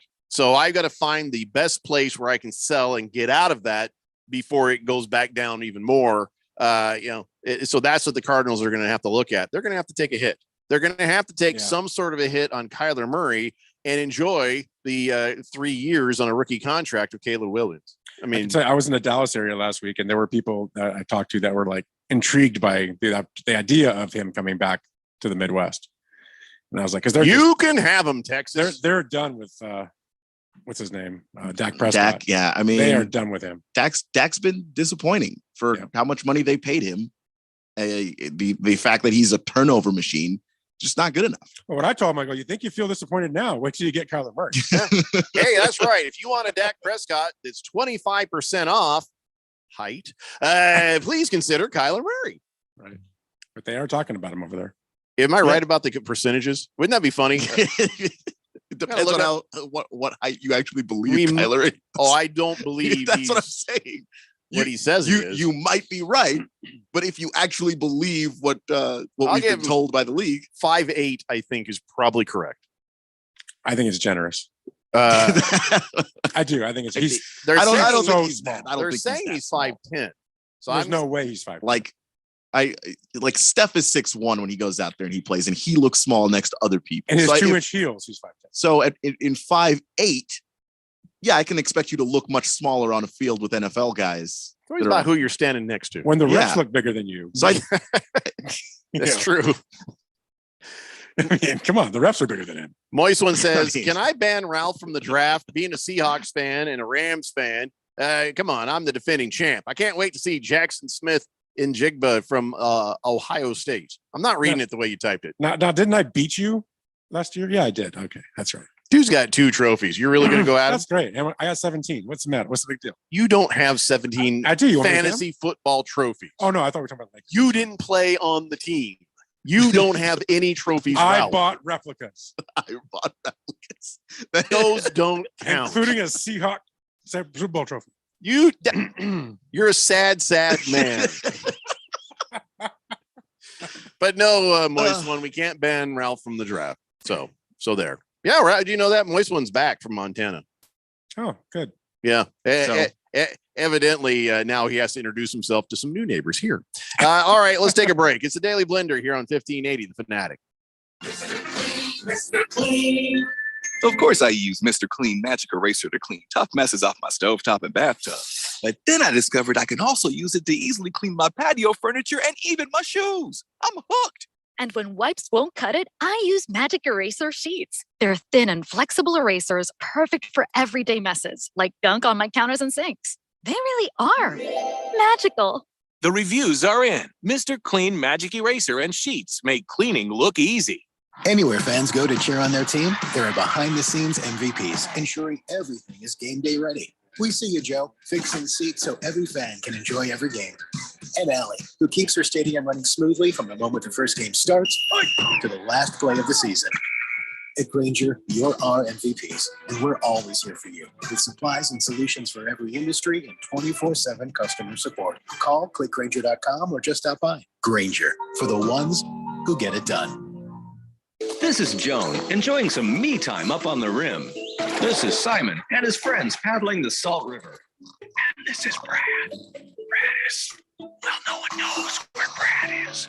What they all have in common is that they went to azmbdnow.gov to quickly and easily renew their registration or 30 other services. So go to azmbdnow.gov and get more time to enjoy all the things you love. Sponsored by ADOT in partnership with the Arizona Broadcasters Association and this station. Seems like everything is going electric these days. Electric cars, electric trucks. But what you save on gas, you pay for with that electric bill. With all these things being plugged into your house, wouldn't it be nice to save up to 85% on your monthly electric bill? Well, you can do that with zero down and no payments for 12 months. Call Harmon Solar. Harmon Solar is a family-owned, woman-owned local company that uses top-of-the-line equipment. Call Harmon Solar, 800-281-3189. That's 800-281-3189. Or go to harmonsolar.com. We know how it goes. You can't always tune in and hear your favorite shows and hosts. Dude, look, I'm a loser. Okay? It's cool, bro. That's why we post podcasts of your favorite shows and hosts. Listen when you want to. Listen on demand. That is great and frankly kind of amazing. Go to 1580thefanatic.com to download.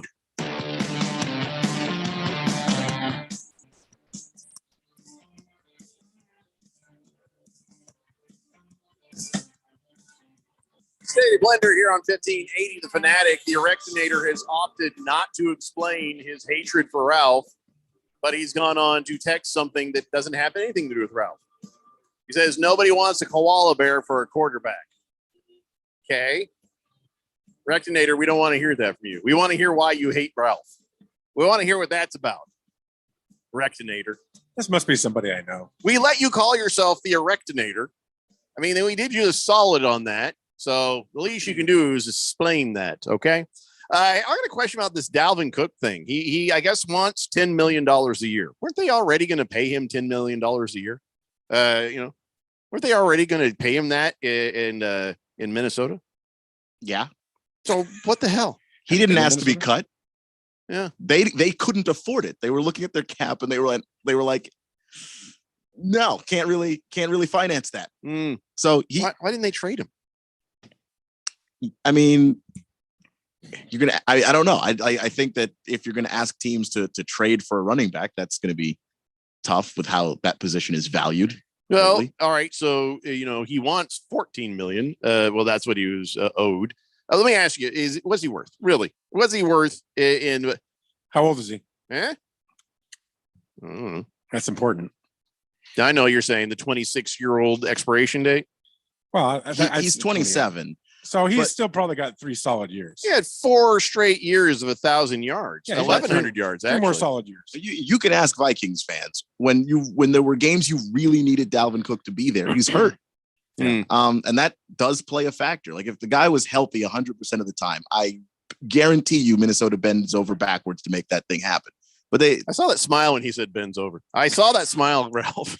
You didn't. I did. I saw You that did little not. glimmer in your eye. I was just thinking he's going down Ezekiel Elliott Road right now. I mean, he's starting to turn on that road and starting to go down that hill. So what is he worth, Keon? What do you think he's worth to a team as far as financially here? As far as financially, I mean, I think with the 7 or 8 is with the injury history and stuff. I think that probably hurts him a lot.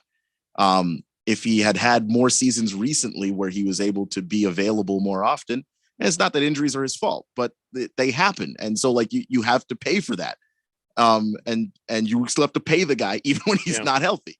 So that's just part of it. Well, to give you an idea, Jamal Williams and David Montgomery, they both got 4 or 5 million, in free agency, but he's probably quite a few steps above those guys. He is.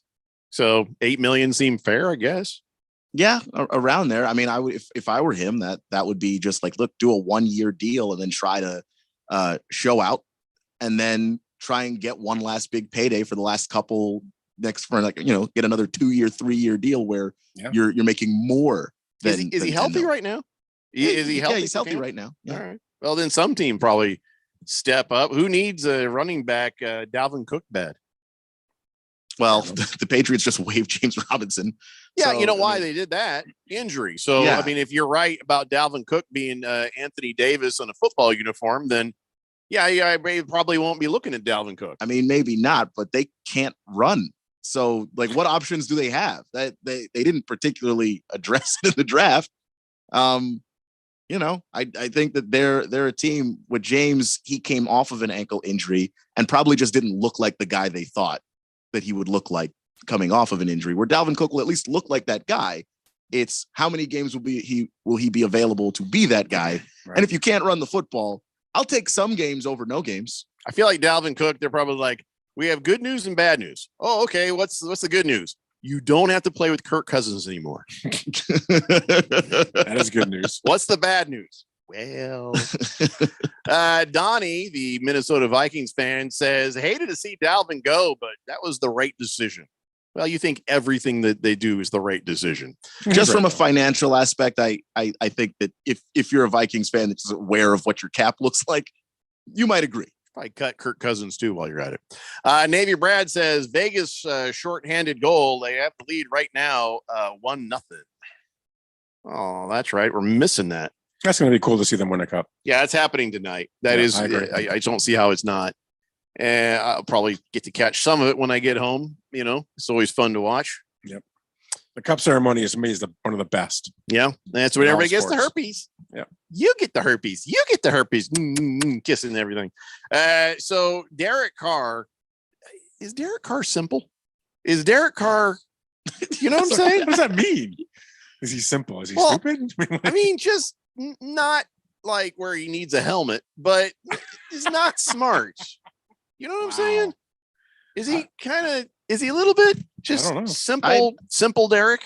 You know? I mean, I haven't gotten that from him, but I haven't really simple Derek heard him speak that much. So every time I hear him talk, I'm like, you know, the Southern expression we've used, bless his heart. You know, wow. Him and Kirk Cousins. Kirk Cousins, they call the himbo. He's a himbo. Derek Carr. You know, Derek Carr seems like the guy at church camp who's really more into it than he should be. You know what I mean? That guy. Mm-hmm. What the heck? You know the guy I'm talking about. Anyway, so he's like going on, and I'll tell you what, he's right though. Alvin Kamara, he says, Alvin Kamara running a route. He says that is not normal. Well, it is if you've ever watched Alvin Kamara run, and that was the frustrating thing. I would swoop in, get Alvin Kamara in fantasy football. And then Drew Brees would get hurt, and then Taysom Hill was like, Alvin Kamara, who? I'm running this in myself. And you're like, last year where Dennis Allen was like, hey, on the goal line, it's Taysom time. It's what? Yeah. So there's just there wasn't the right quarterback for Alvin Kamara. Derek Carr, acting like he just discovered California, is like, oh my God, he's not normal. Did you know this? They're like, yeah. It's just weird because I mean, maybe he means it's not normal for the position. He says he's got a great energy about him. He's a great teammate. He's so smooth on film. You really just don't know how good he is. Obviously, you see the film, but then you see it in person. He ran a couple of routes where I looked at Jake today like, well, that is not normal. And he says being around him just for a little bit in the building, people don't know how smart he is at football. Well, Derek, I'm sure by comparison. Oh, no. Just... I don't know. I think he means for the position and not for Alvin Kamara specifically. I sure hope that's what he means. Derek. Anyway, well, he was friends with Gruden. Anyway, so this actually bodes well. I like to see good things for Alvin Kamara. And if you've got a quarterback who will look to him because he's a good receiver as much as he's a good running back, you can see Alvin Kamara's stock go back up. I'm kind of excited to see if I can grab him in the fantasy football. And I just got to make sure I get to pick ahead of Ralph. You always do. Well, then I get to pick behind you too. It goes both ways in the way we draft. True. So I don't know. I always do. What are you talking about? Just made a statement. You're just making crap up over there. No. What about the year I picked 12th? The second round you picked before me. Oh, boo-hoo. Bruno Baller says, I wonder if we'll see Randy sitting behind home plate during the game tonight. I don't think you will. Take a picture. That's not that. Yeah, that could happen. Also, Vegas up 2-0 now. It's over. We're going to blow them out. I don't understand this text. Erectinator says, it's because douche people like Raw for easy to point out.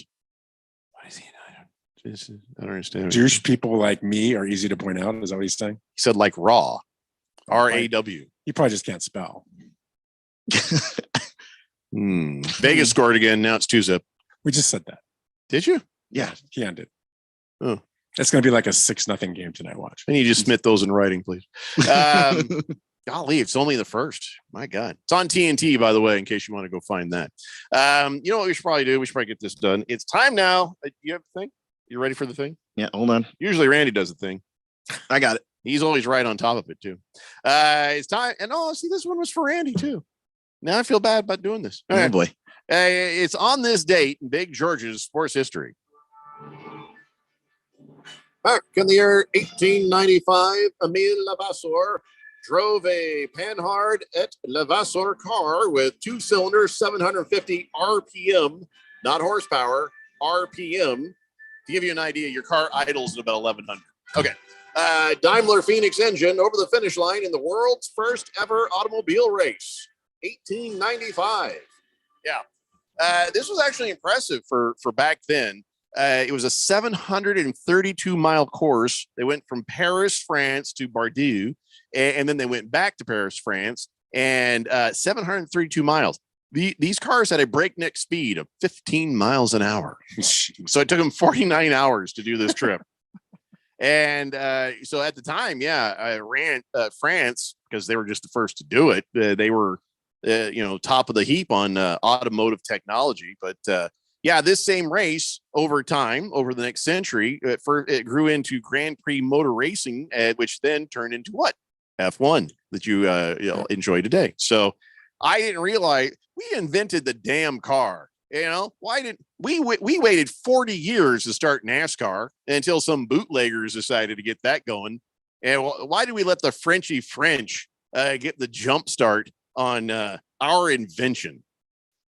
I mean, because they immediately thought it was cooler than we did, apparently. Damn it, they're right too. Oh, I hate them for that. Hate them for that. I think we were focused on baseball. So gosh, you're probably right. You're probably right. So anyways, I'm sad Randy wasn't here for that. Yeah. So now I don't know what to do except for maybe pick on the Commandos. I haven't heard from Big George today, right? Oh, he's right there. Big George didn't have much to say during the show, but he just thanked me for reading that one. Oh, okay. He's around. He did earlier say he's like, wow, I never knew the 5 o'clock hour was the racism and sexism hour with Jeffrey, Ralph, and Keon. You make it sound it sound like we were being racist and sexist during the hour when you type that. We do that every hour. We were not doing that. We were doing the opposite of that. We were just calling each other racist and sexist. And if you're keeping score, Keon turned out to be the most racist and sexist member of this trio. I just that's not true. Rewind the tape. Yeah. I mean, that's my expectation. Podcast might be missing hour 3, but I don't know what you're talking about. What a shame. Lacrosse guy says, hey, I missed the last hour and a half. Oh, this is sad. He says, more lacrosse fans show up. Oh, got bad news for you, buddy. Lacrosse fans. Yeah, the conversation pretty much started and ended with you, pal. But I'm not kidding. I'm actually in. I'll try to watch that on Saturday. Oh, no, I'm out of town, so I'll DVR it. Why? I'm not lying. Why? Because I want to watch it. I want to see what it looks like with the yellow ball instead of just a little like that. Yeah, if I can actually see the ball, will I enjoy it more? No. No.